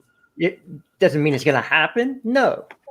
Newcastle looking at him. Even Arsenal. He's been linked with Arsenal. Even Arsenal. Hey. Arsenal. Hey. Arsenal. It's a bit early for the retirement home, innit? Fucking hell. Arsenal. Oi. This is what I'll do, yeah, guys. I'll just say to everybody on the market, 10% off if you buy Werner in the next 10 to 15 days. You get a 10% discount straight up, yeah, and sell him like. Buy Werner, get Cho free. Trust me, that's what. Buy one, get one free. Let's go. Come on, man. And you get maybe on top of that. But I believe, could be like, I believe Werner is. He wants to go back to Germany. He wants to go back to RB Leipzig. That's his preference. Yeah, but does RB Leipzig really want him? That's the good. That's the key question. I think they want him to an extent. They do want him, but I feel like they think they can get him on a cut price fee or a loan fee, like the Lukaku situation or something. Yeah, do it, man. Yeah. So, well, because when it's a Premier League team, yeah, if he goes to a Premier League team, he's going to be sold most likely, because then he can't play against us. Why would you get somebody who's supposed to be a starting player that has to miss 2 games a year? Oh, God forbid Werner scores at the bridge against us. So he can miss in the 6-yard box against us. Why would we miss out on that opportunity?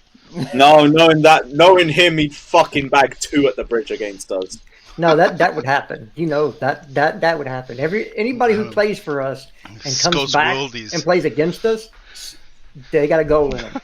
They can score. That'd be the only goal they score in their career, but they're going to score it against us. That. Am I right about that, Lewis?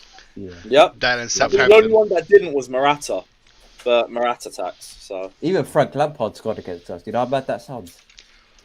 Don't even remind me. That's one of the maddest moments I've ever had. I didn't even know what what to feel when he scored. Do I be pissed off?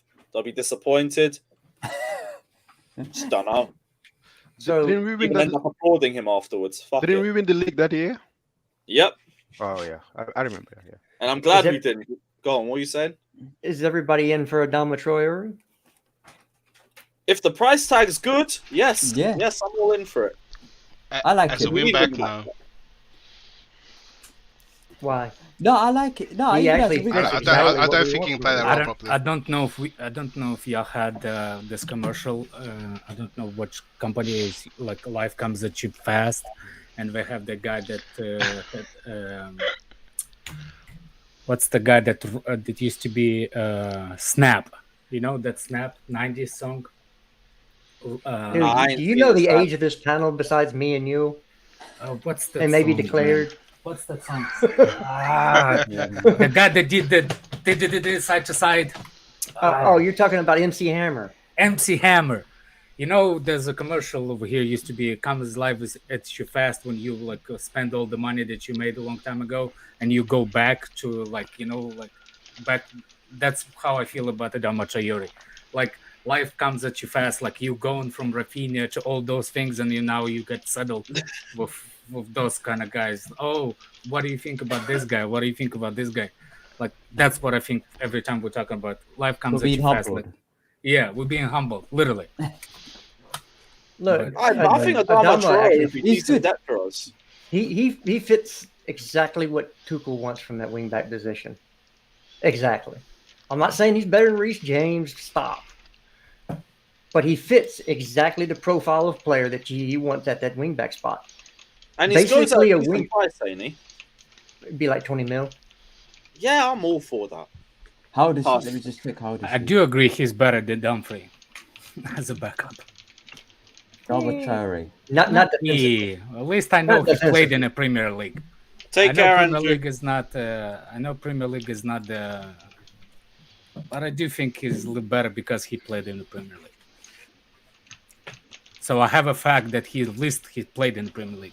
With Dumfries, I don't even know if he's in a foot race. I don't know who'd be faster. By the way. Oh, Dumfries I know. Is quick. I know he's quick, but Adama Traore silky quick and shiny quick. But that's because of the baby oil. No, this guy's good. This guy, I think he's about 20. How old is he? He's born in that. He's 26 years of age. I think last season he only had like one injury. Or he missed just one game. I'm here for it, man. He's decent. He's decent. And he's only 20 million. That means we've got what? If we're spending over 200 mil, Adama Traore. If we spend only 20 million on him, we've got about 100 million plus to spend on everything else. I'm here for it. Have you ever seen him play a wing-back role? I've seen him play in that region. Yeah, it might not have been wing back. It might just be right wing. Right. Just say a lot of players. He played I've seen right a lot back. of It'll be okay. It's okay to Okay, say you let's- not let's- watch it, you let- didn't watch him. No, I watched him. I watched him on numerous occasions, but Let- Hey, let's Hudson ask Odoi is getting this- pretty big as well. Put some baby oil on him, throw him there, and he'll probably do the Let's same ask right, you know? this question. This is more what you need to ask. Is he an upgrade over our backup wing backs, which are yes, at this point Cesar Azpilicueta, Callum Hudson-Odoi, and Ruben Loftus-Cheek. And Pulisic. Pulisic hasn't played there this summer, so Well, I'm going over with what okay, positions they okay. played this summer. Who? Dumfries or Traore. Is he an upgrade on those players? not Not an Robin SP. Loftus-Cheek and not Aspi. I don't think he's upgrade to Aspi. Well, upgrade No, to for, Aspi. for, for No, wing no, back, he is. Aspi, Upgrade to absolutely. Aspi, not upgrade to Yeah. Robin Loftus-Cheek. Based on what I saw, Robin Loftus-Cheek was the best player in last season. Actually, was in that position. have you seen It's the not video, true. guys? Robin This guy is Loftus-Cheek good. was best position played last season was right wing back. Was it? Well, No, I he think played in the players who midfield. play- He are got you saying- spinned. Yeah, I mean, Yeah, but that's like saying, yeah, like I'm an actual painter, yeah, but I'm shit at painting. But I could do, I could fix a table for half decent. It's a come on, it's like that.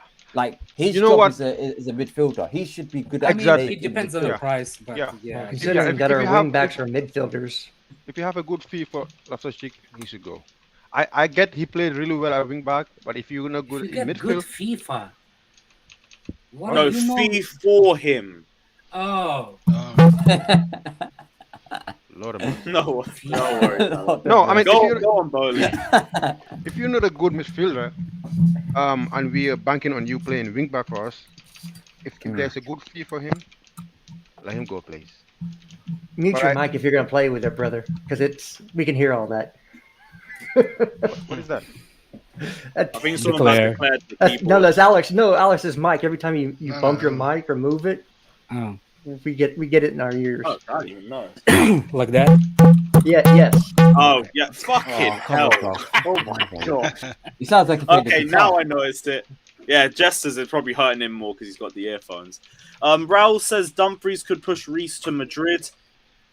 Huh? Okay, we have to remember Tuchel likes Reece at centre back. Dumfries is not a right centre back or backup. Madrid are ready to make him the new right back. Dumfries would only come as depth for Reece James at right wing back first and foremost. Nothing is pushing Reece James to Madrid, bro. Nothing, because we're not letting him go, and Reece James has no desire to leave right now. And they're working on an extension. He wants to be a captain, man. Yeah, Hey, yeah. Typee. Reece wants to be captain. This is When not, is my not it, when bro. is my paper going to be done? What paper? You can't hear him over there typing. Click, click, click, click, click, click, Uh, click. Clickety Four clack keyboards, clack. bro.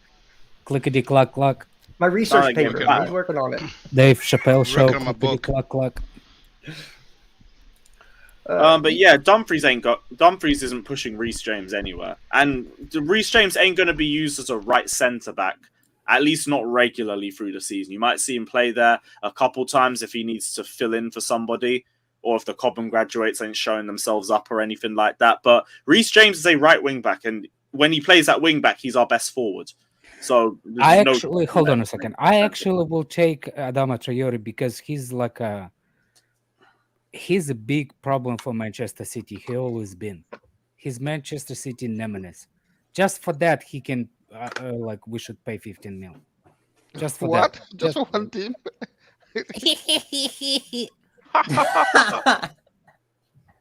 What the Just hell? for that, he can be like he's What Manchester the- City What kryptonite. the hell? He's trying to I'll make a take clown of that. himself. I'll take that. I'll take that. What the hell? When you try to laugh, don't push it, man. You might shit yourself. Yeah, don't make a clown of yourself, please. Now, what Man City? I can't At like. least I'm a clown that can put the camera on. man said face reveal. Well, $100. That's my price. $100. You heard the man. $100. You heard the man. Let's do it, Alex. No.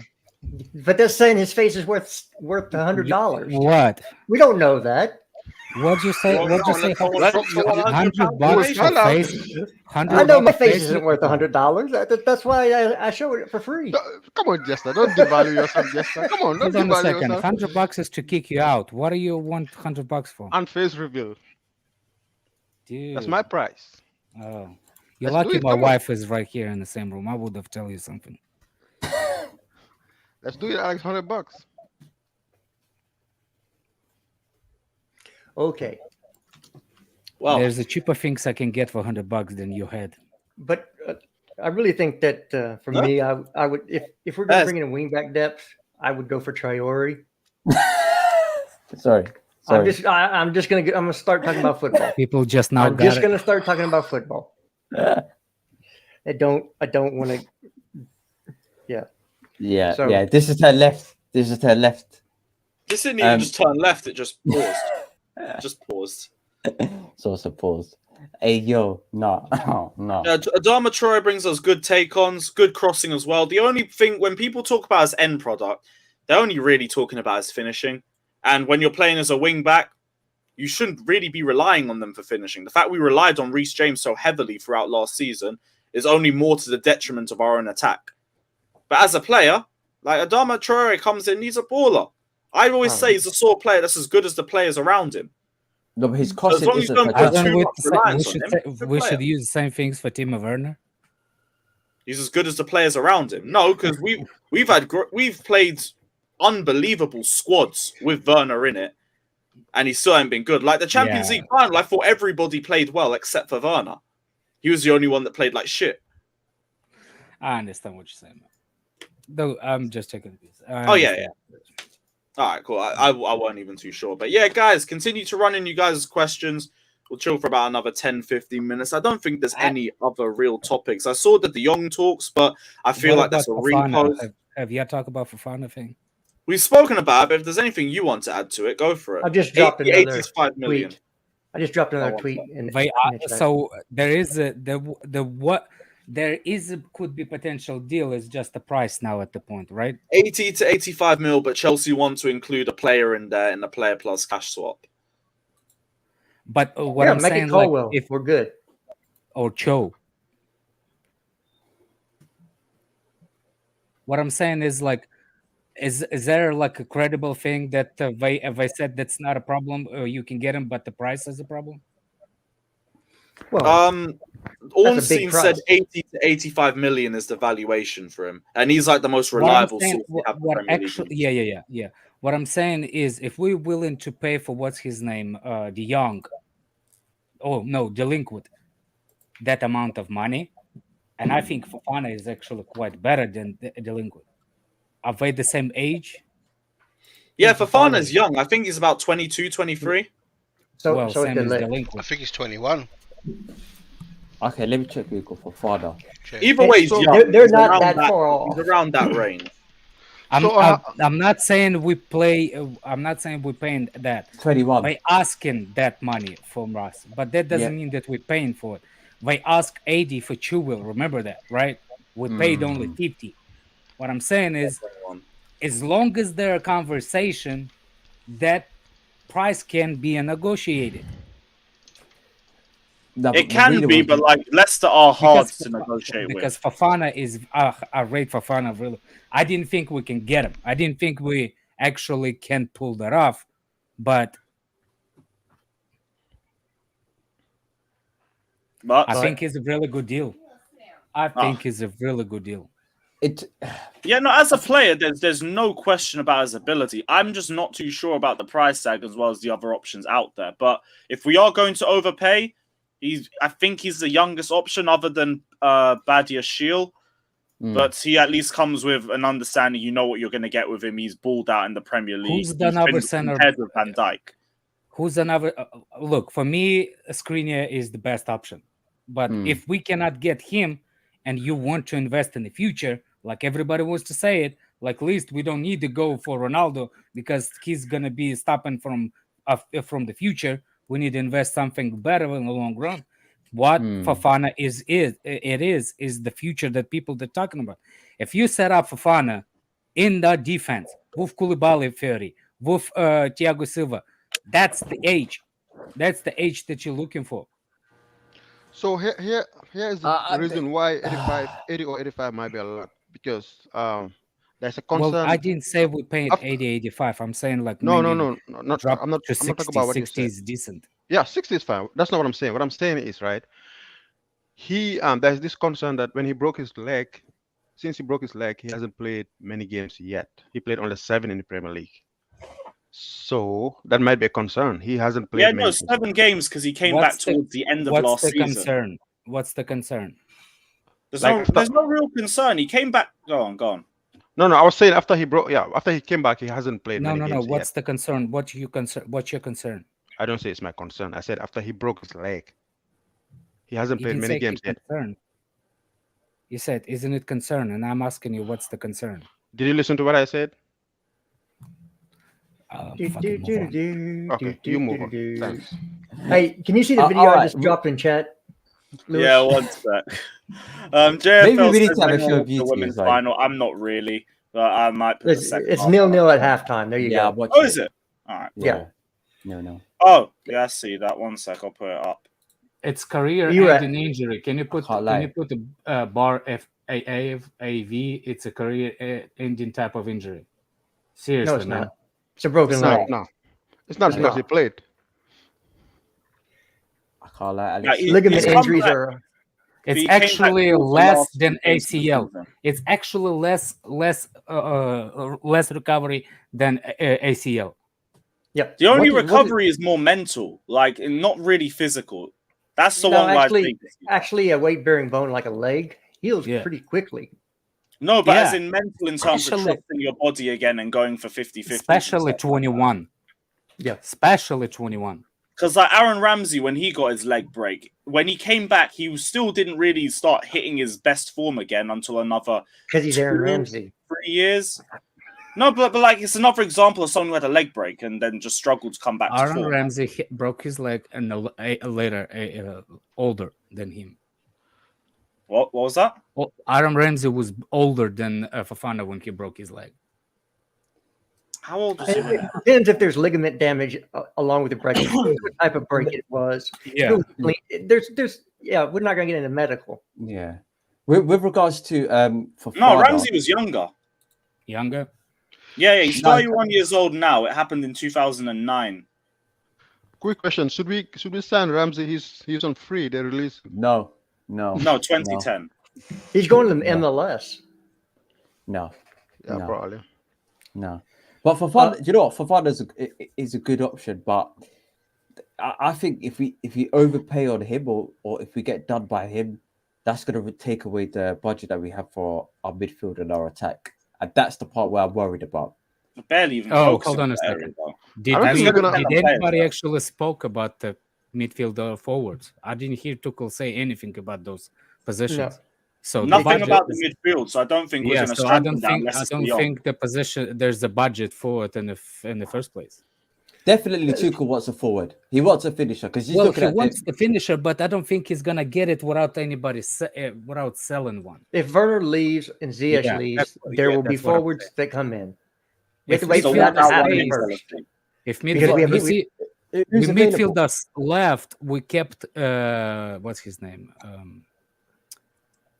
The kid. We kept the kid from Crystal Palace. Gallagher. So what's his name? Left. Back to Spain, Atletico player, and Gallagher stayed. So we replaced that. That's what. That's how we can address the forward position as long as somebody's leaving. Can you show that video, or would you get? Yeah. One sec. I'm just asking if you can actually do it. Yeah, but we don't really get copyright for that anyway. I think it's on a big screen. But yeah, let me just see if your computer will do it. Is it working? Yep. Yeah. I saw the save yesterday. Yeah. Okay. Who was that? That's Salina. That's Lamina. Hopefully he's the real deal. Who is this Salina? We just signed him. He's the goalkeeper we just signed. Oh, the goalkeeper from Chicago Fire. I see. Yeah, I actually heard the good thing about him in United States from the friend of mine. But America always produced good goalkeepers. Actually, we have a history of producing good goalkeepers.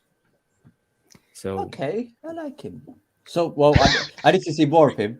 But yeah, that's the only one that I like could it. find real quick for you. He's coming in. He's coming Everybody in was December. asking about have you seen? There you go. There's and that's a save you want to see him make, right? Yeah, definitely Kepa not getting there with the T-Rex arms. Yeah, we need to move from Mendy.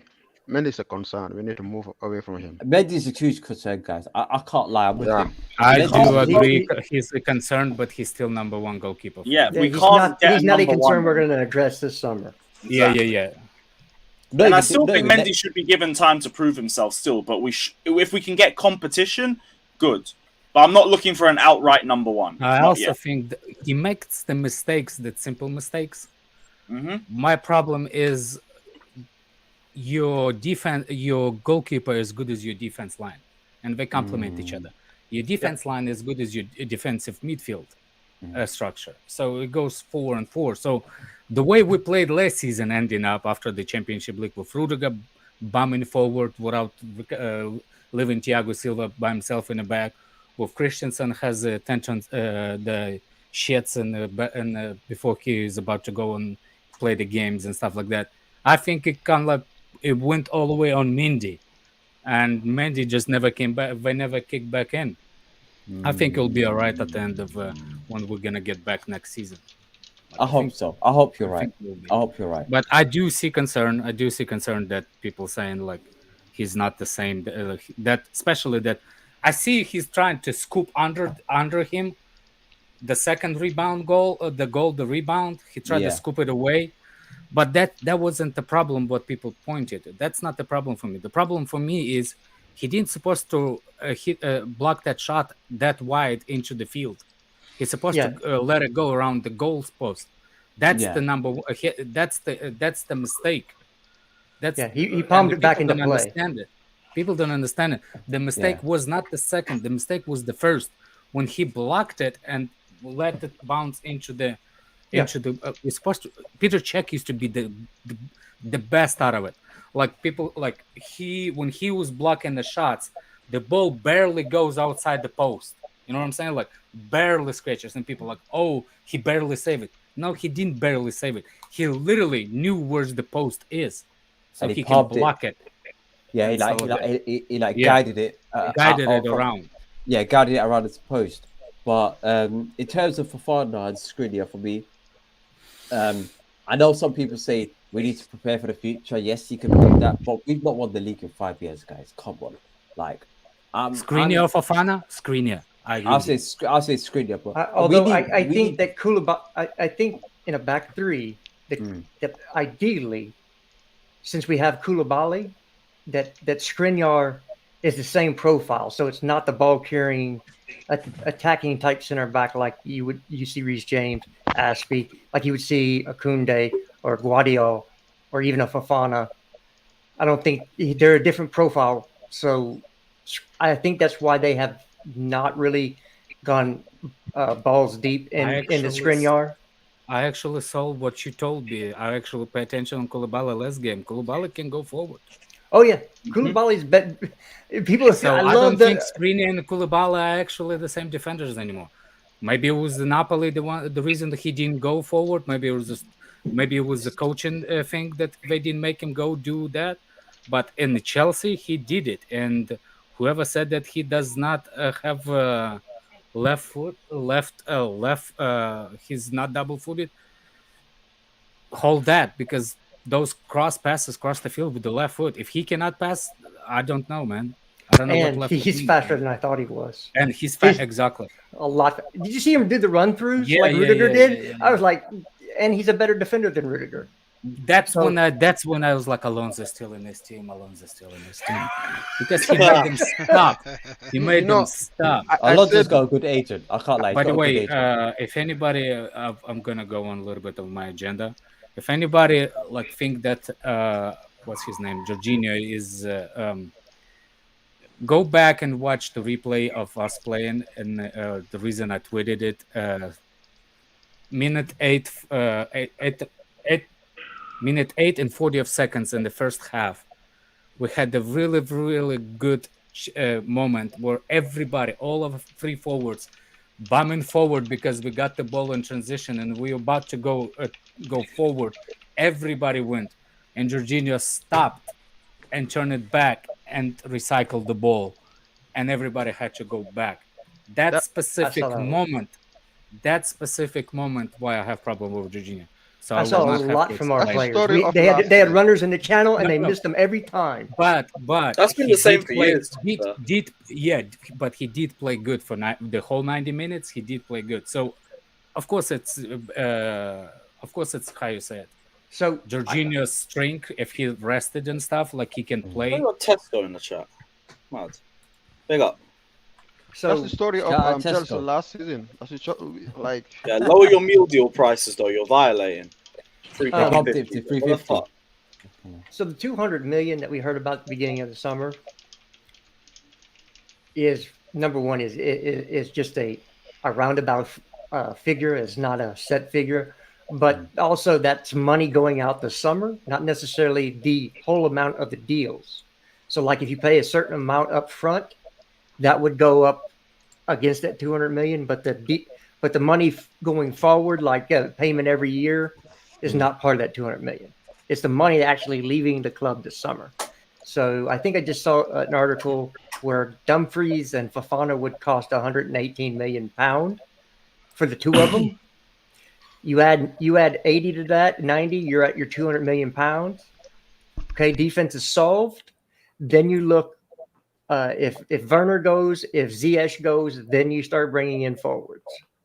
I think that's more likely. And on the off chance that one of Jorginho or Conte leave this summer, then you'll be looking at bringing a midfielder in. That's just my thoughts. you know what, What do you- Leicester, at so- this stage of the season, right, it's going to be hard to replace two forwards. I think it's going to be really hard. We'll only bring in one. No, I'm saying if you lose the two forwards, you said Werner and Ziyech. If you lose those two, it's going to be hard to replace. Zaha. We're sitting down at Crystal Hard to Palace. replace, mate. Hard to replace. We can. I mean, we I can think- get. And, I think Zaha did more than both of them combined last season. I could be mistaken. no. I'm not saying their ability. I said to get some people in. That's what I'm saying. It's going to be hard to get two attackers in. You don't need We two lost. attackers. But I think How's again we're going to get to one. replace Werner? No, that's not what I'm saying. I mean to sign. I'm saying it's going to be hard to sign players. You don't need to sign anyone. Mate, if you sign Wait, Zaha, hold on. for the Has Pelicans, Just get Zaha Why, would come guys, to Chelsea why? in a heartbeat. He thinks He the would pack transfer his window bags and closes move when we himself. start first Premier League. That's what he Bring, thinks. bring immediately. I would take Zaha. I think he's a Well, good to player. me, But you just said we couldn't get him. No, I would take Zaha. What I'm saying is it's going to be hard to get our desired targets if you lose at this stage of the season. Okay, What who stage? has This Zaha isn't in Oh, even- the season hasn't started. The season starts in a week, though. We still Yeah, have and the transfer That's window what ends I'm in a saying, month. man. He thinks the transfer window closes the No, day I the don't Premier think League that. starts. We're 2/3 of the That's way. it. We're 2/3 of the The way transfer now. window closed at 31st of next On the month. So I don't 1st. know what. I don't know what first, I'm the talking about. first. the 31st First. at 11:59 p.m. Yeah, 31st August. Yeah. That's So, a By lot the to way, do, mate. at this stage, Oh, I you saying a actually month's don't- not enough time? Say that again. You saying that a month isn't enough? I'm gonna shock Lewis, but at this stage, I don't want Jorginho to move to leave Chelsea because I don't think we have actually time to change the midfield formations. I don't think Chelsea Young is players a can direct- switch. Only That's that's not even the De Jong difference. is a direct the only replacement. the only player is De Jong. Where's De Jong? Otherwise, Where's we he That, at? that's not even a shock. Like, I'm the same energy with Kepa. Like, I'd like to get rid of Kepa, but I don't even know if it's the right move now because of how many areas we have to Midfield, strengthen. I get midfield is such a position that you cannot easily change formation, especially for the way we've been playing for a year and a Get half now. Arsenal fan, take Zaha before Friday, please. that. You man already scared. Hey, I No, thought it's you gonna were be- making top 3. It's going to be Saturday after he scores a winning goal against y'all. Then we'll sign him, and then he can score the winning goal against y'all. Foley's going to be waiting with the Uber outside the Emirates. Don't worry, man. Straight to Yeah. Foley. Anyway, Yeah, there's no update on De Jong. The only update is that I see a specific guy in the chat like he's going after me, and I'm not gonna respond to him, and he keeps going and going. He thinks that, but I think De Jong is the only one that actually Yeah, can we're replace waiting for- J5. Look, we're waiting for Werner and Ziyech to go, before we bring in start talking about attackers, because we have a log jam at that position since we only have 3 of them on the pitch at a time, and Mason Mount seems to be one of them at all times. So that just leaves 2 other positions. You've got Raheem Sterling, who's going to be one of them. That leaves 1 position. For me, what I would do is do what we did yesterday and put Raheem Sterling at false 9. Not yesterday, but maybe the day before. Because I think that he suits that position. And then you put Zaha on the left, or you can even put Zaha at false 9. Zaha plays all 3 positions. I actually would rather lose Timo Werner than Ziyech. So 100%. Oh, for real. I think they're both going. By the way, I don't don't see Ziyech. I don't see any of them actually living as of right now, because I don't think Tuchel is even thinking about that right this minute. He's worried about defense in the transfer window. So for me, I don't want anybody. But first of all, I don't even see the links with Skriniar, so I don't know like why we're even talking about him if there's no links to him. And paying 60 million for a player that has only 1 year contract left, not a good business. I don't care how good he is. So if you paying 60 for 1 year, I'd rather go for Fofana than Skriniar based on money wise in the future. If we can pay 60 for Fofana or 60 for Skriniar, I'll take Fofana any day because he's younger. We're not going to get Fofana for 60. You can add a player. Supposed to get Chilwell for 50 either. Yeah, no, but I already said the Chilwell situation is completely different to the Fofana. There's no difference. Fofana's just re-signed the contract. He's more important, and he's not pushing for a move. He's not more important. Chilwell, they were willing to let go of, and he was already dropping his form anyway. As soon as he heard. That's what your friend Ryan told you, but that doesn't not mean Ryan. Neil. No, not Neil. Well. Yeah, Neil, who's a big Leicester fan with big links into the club. Hey, he doesn't have a friend named Bob, does he? Neil has a friend into his club. Bob. Yeah, because Neil and Bob. Bob. That reference is way behind me. Sorry, bro, it's lost. Is your name Neil and Bob, or is that what you think? If you think that Fofana does not want to leave, sorry, man. You're mad. If think about it, you'll get it. If Fofana would be asked, what action do you? Okay. People saying in the chat, Chilwell want to leave. Fofana didn't. Chilwell forced to move. That's why Leicester fans don't like him. Forced to move. But he didn't outright say I'm not turning up, but he let his form dip and he was lazy at his head. We literally have a good relationship. We have a good relationships with Leicester. We've got plenty of players from Leicester. Who's we? Is it Chelsea or is it Marina? Yeah, we fleeced them for Kante. They fleeced us for Drinkwater, and we evened it out with Chilwell. I think Fofana is a possibility and shouldn't be more. Let's say it more possibility than Skriniar. Especially if we can offer a player. He's the most expensive one of the lot. But he's the youngest one with a lot of more potential if we look at in terms of like realism, like Inter Milan also needs to sell and they need to raise funds. That's why we're selling Davabum. We're selling Davabum. If we put a close enough bid in for Fofana before they sell one of Tielemans or Maddison, that's a good point. We might be able to get it done because they have to sell one of those. They have to make sales.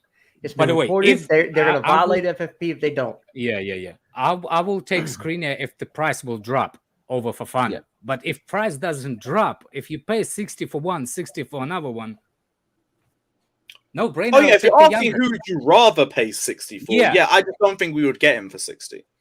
No, I think we can get him for 60. I think if we put in a 70 million pound bid, they would actually have to consider doing that because they have to sell. And there's no guarantees that anybody's going to meet Madison's evaluation, and nobody's going to meet Tielemans' valuation. Oh, we could just give them Kepa. They just got rid of their goalkeeper. By the way, did he left? Did he left already? I think he might. Nah, it's just rumors. I don't think he's leaving. I think that. Yeah, I think he was rumored to go to Nice, I believe. Yeah. But I don't think he's leaving. He's a Leicester through and through. I think he's a Schmeichel. He's not leaving. Hold on. There was links early on with Kepa to Leicester. Yeah, by the way, that was because of him leaving. But I don't think he was. I don't think he left. Yeah. But I think they need to move some players on if they want to stay solvent. So it's not Peter, it's Casper. Sorry. Yeah, Casper. Peter played for Man United. Peter retired 2 decades ago. I typed in Peter. I was like, flipping. Oh, this is the wrong geezer. All right. So nothing. I'll say if we get Fofana for around 60, build Bowley a statue already, because that is ridiculous business. And the reason his price tag is so high is that he's signed till 27. Mm-hmm. So I mean, it's a 5-year contract you're buying, not a 2, not a 3. Yeah. It's a 5-year contract. So even though we would renegotiate that contract to raise, I tell you what, even for 70, I wouldn't be too mad. Even for 70, for Fofana, I wouldn't be too mad. Ben Jacobs is saying though, Fofana won't force an exit. He's happy at Leicester. Yeah. Contrary to some reports, he believes Rodgers can actually help him be in contention for the World Cup. Player-manager relationship is very strong. Fofana has told Rodgers he's committed. So it's not going to be a Chilwell case where he forces it. And it's not. I don't think Chilwell. It's not that. It's not that I'm saying that he will go and ask for transfer request. I don't think he will do that. But I think the money-wise, if we will, for example, if they ask 80 and we'll get 70, or we get 60 plus the player, why would they not do it? It's still 60 after that. 60, I hear, but again, it would depend on the player. So we have to speculate on what the player would be. Okay, so if they go, get rid of Tillman and the other number 10. Who do we have at Chelsea that can play that position? That nobody. No, but then if they get rid of one of them, why would they need to get rid of Fofana afterwards? Yeah. They don't need. Still selling club. Then they're not a selling club. They actually are. They are selling club. That's how they make their money. Well, yes. It's a selling club if you reach their high valuations, and you pay the majority up front. It's not just like Southampton to me is more of a selling club where their best players just get nicked every year. It's not really the same case with Leicester. I would still rather have Gvardiol on this team than Fofana. How many players came in? Oh yeah, I'd agree as well, Jesters. What were you saying, Alex?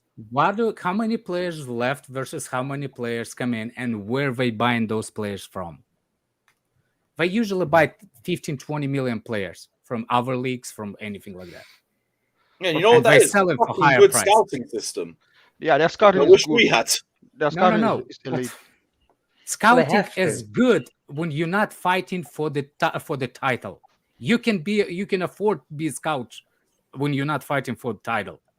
If you fight for a title, I don't care who you are, but you can be that good and fight for, and be a good scout for, because you don't have time. So the fact that they're not competing for the title is what makes them a feeder club. No, that's what makes them a scouting good, because they're not fighting for a title. My answer is title. No, my answer to the people that's saying that Leicester City is have a good scouting. My point is because they don't fight for the title.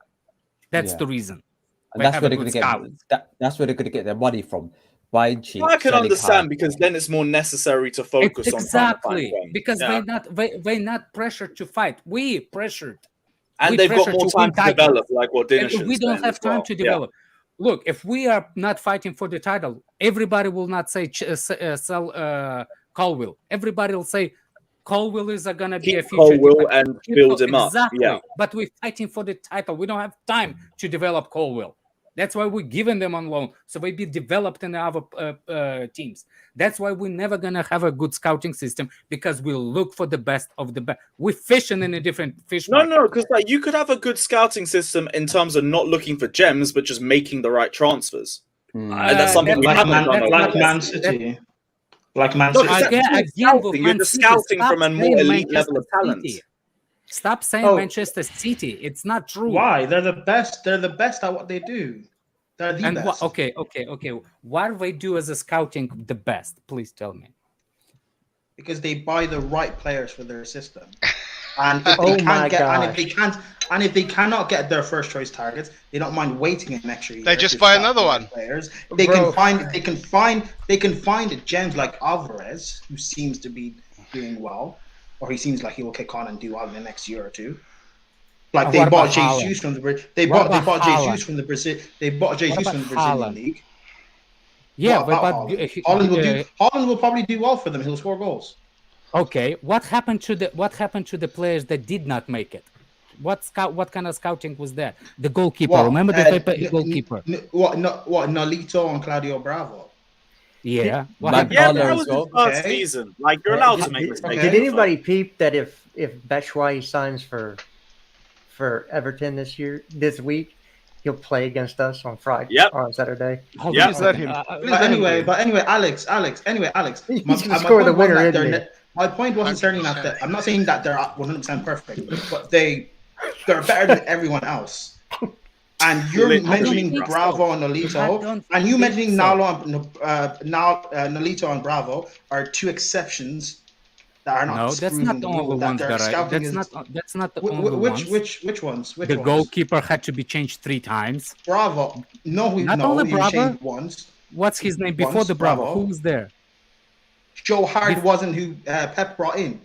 He got rid of him. For a long time. But still, he didn't use him. He didn't use it. Yo. Kepa has said goodbye to his Chelsea teammates. Oh God. Okay. Just wants him to by Tuesday. Look. There's a few more details. About Pep not as a scout. Pep is a coach. You said that City has the best scouting system, right? You just with Pep. I'm talking about since Pep has been there. That's what I'm talking about. Okay, only with Pep. Yeah, since Pep is because they're one of the best teams, if not the best team in the world since Pep's been there. That's what I'm talking about, right? First of all, they're not best team in the world. That's number one. Okay, they're one of the best teams in the world. But what I'm saying is, it's City, not if it's on the Pep. Like they did that on Pep. So they know how Pep playing. It's it. What if Pep leaves? Do they have to? The new manager is going to be playing the same way. Or are they going to replace all the players? They will stick with a similar philosophy. So either bring in someone who is similar as to Pep, or if they're going to change philosophy completely, then the manager that they bring in, they will buy players to suit the manager system. Name me one manager that plays like Pep right now. Just one. Well, exactly like Pep or similar. Not list the closest you. And by the way, you know that's not my job to do. I don't work for City's board and scouting and stuff. That's not my job to do. Henrique is a scout, isn't he? Anyway, you brought one thing, and I tried to understand that that's not what scouting is. I'm trying to explain it to you. What you think, it's not scouting department. I know what scouting is. Okay, so what do you mean? What have I got wrong? What have I got wrong? What are we even talking about? Yep.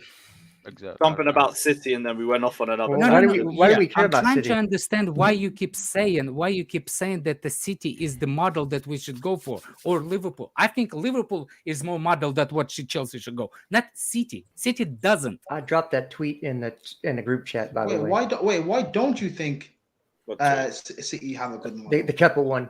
Because there we go. Because they don't have a risk. They don't have a risk factor if it doesn't work.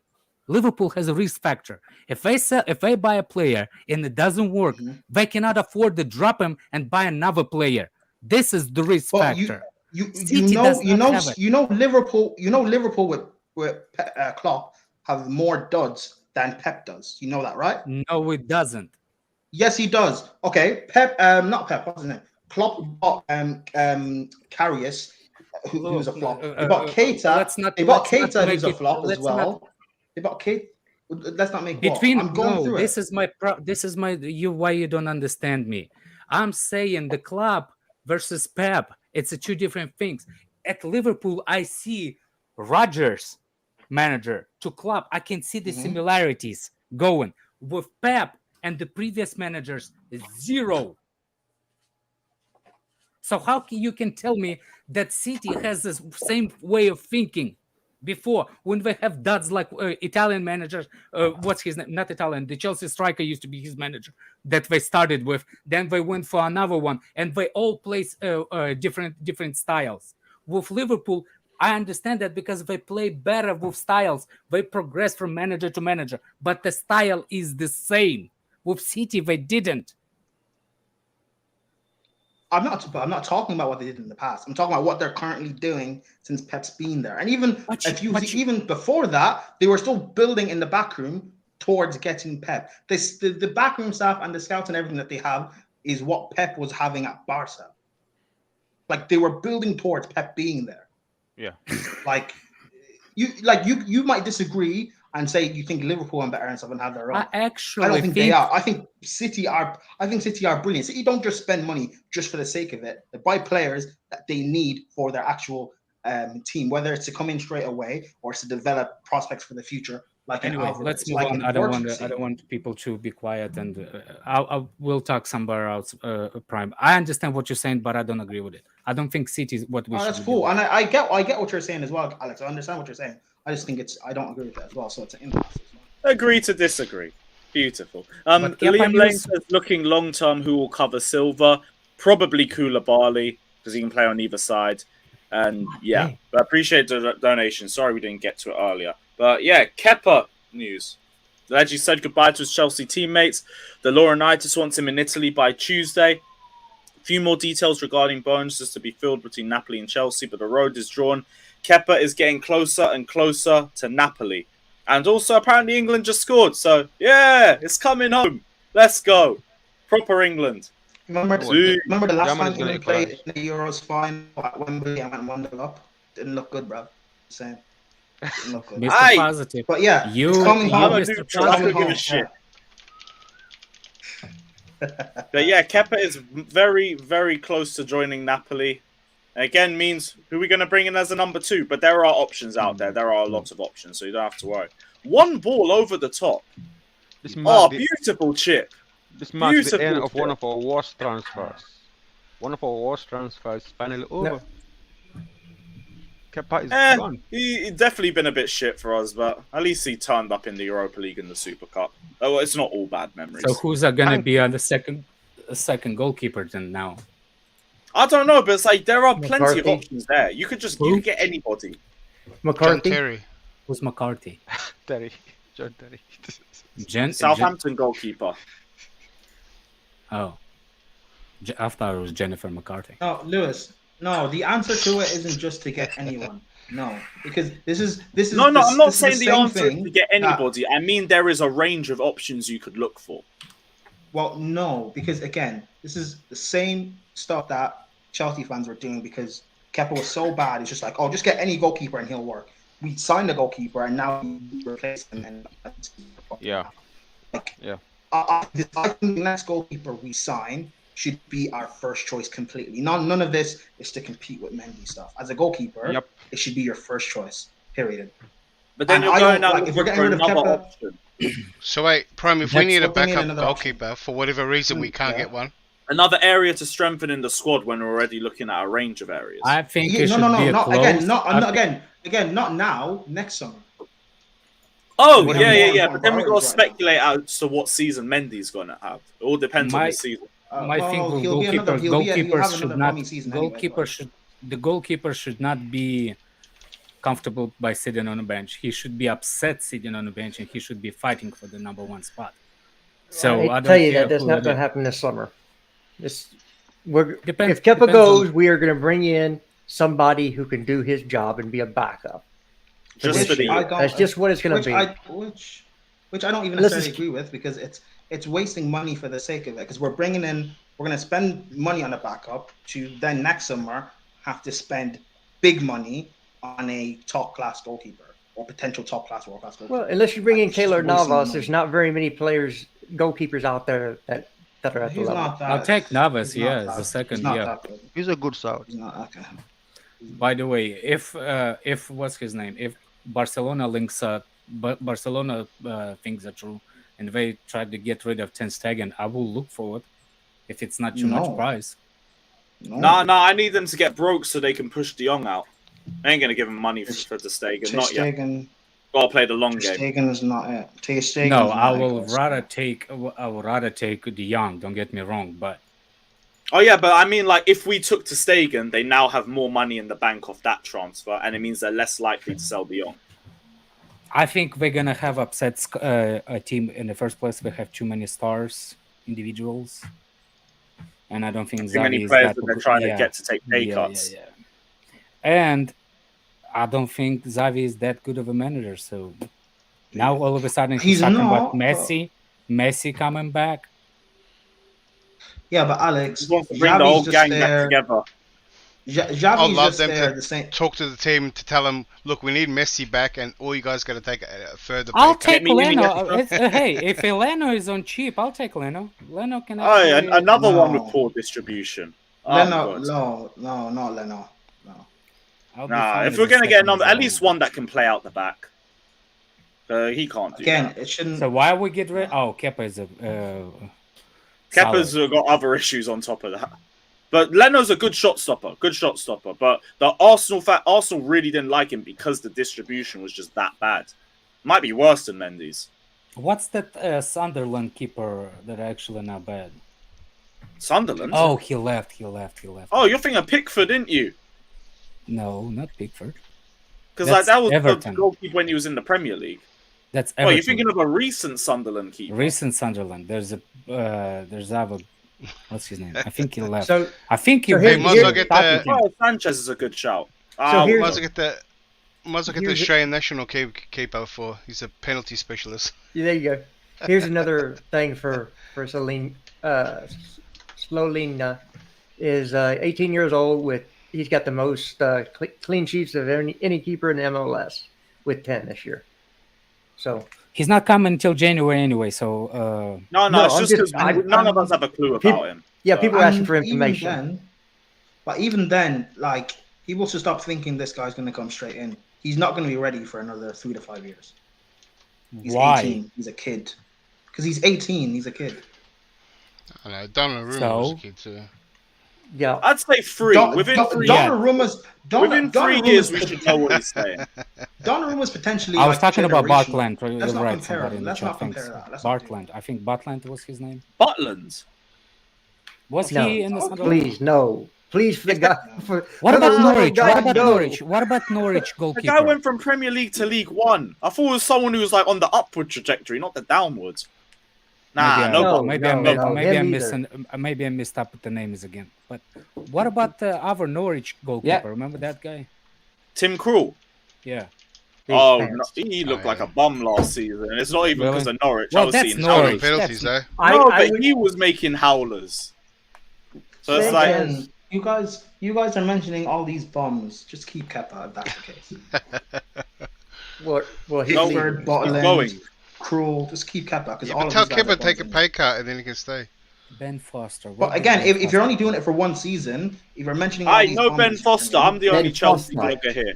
We ain't doing this shit. That would be sick. Ben Foster versus Lewis. Ben Foster. Come on. He'll start doing vlogs for the fucking Chelsea channel, and I'll be pissed. I'm good. No, I'll take Ben Foster. Ben Foster's the one, man. He got no trouble. Get vloggers out of football. What if he will come to your channel? Yeah. Get him in immediately, bro. Ben Foster fan TV. Let's go. Come on. That's the Foster fan. Only for Fatur to give £100 and knock you. Navas from PSG. Is he a PSG still? Yep. I'll take him. He can fight with Mendy for the first place. Razor Fags says Ben Foster, yes. I'm surprised he hasn't. Yeah, I'm down for him as well. Look, I've changed my mind. I want Robert Sanchez. I don't know who that is. Wait, the Brighton keeper. What? Wait, all these keepers you guys are mentioning, these guys are meant to be backups, yeah? Mm-hmm. Yeah. But Robert Sanchez can push can push Mendy. See, I don't want that. In terms of being a goalkeeper, you should have your established number one. It shouldn't be a thing of, they're pushing each other. Well, yes, it should be. Established number one needs to get back on the ball. Everybody's supposed to challenge for the. But Mendy's not good enough to be our established number one for the things we want to do anyway. Well, that's fine. Like, get an established number one. Get a top class goalkeeper. Sanchez, you're saying get someone with his feet is amazing. I see what you're saying. You're saying get someone better than Mendy, and then yes, basically, okay, that makes sense. By stats, Sanchez has saved 6 more goals than expected in the Premier League since stepping up. For context, in the same time frame, Mendy has actually conceded 0.3 goals more than he was expected to. Only 6 keepers in all of Europe last season had a higher stop percentage against crosses into their own box than Sanchez. But he has a 3-year deal. So they're saying the biggest issue with Sanchez would potentially be a price tag. Also with his importance to Brighton and everything. What about Mike Magnan? He plays for AC Milan. What? No, he ain't leaving. Quality. Yeah, but again, not just summer, but my target. But my target isn't to. All right, man. My target, my thing is not to get a first choice goalkeeper this season. Is to get one next season. Hey, Lewis, I sent you a video. Just some instruction on actually how to take a free kick. Maybe we can send that on to Mason Mount. Sam Johnston. Okay. Mason Mount's plan. Uncle Ivan to Sam Johnston. I'm here for that. Yeah. Sam Johnston. This tag is one for the future. It's in, we support Chelsea. Bro, we support Chelsea. Chat. Oh yeah, I've seen that. He's decent. He's decent. Yeah, he's decent. That's an 18. Is this the player we're linked with? No. We should be. He's 18. Are you talking about Sam Johnson as a backup? Yeah. It's not a bad set piece. Okay, fair enough. Backup. He's left-footed, tall. Wait, what position does he play in? Center mid, defensive mid. I mean, might be nice. Keeper should have done way better on that one. No, it was just banter because we haven't had somebody really be really good at free kicks since Willian left. Well, Alonso needs to get them all on the training sessions before he leaves. Do something nice for us. All right, guys. I'll see you later. Take care, bro. Back in for Onana. I think Onana found a new club this summer. Oh, Nana's already. He's going to enter. See, Alex. Yeah, that's it. Take care, Alex. See. You know, we actually went for Mania from AC Milan before we went for Mendy, but they rejected us. We were linked with them. But Petr Cech wanted Mendy to do us all club a favor in the club.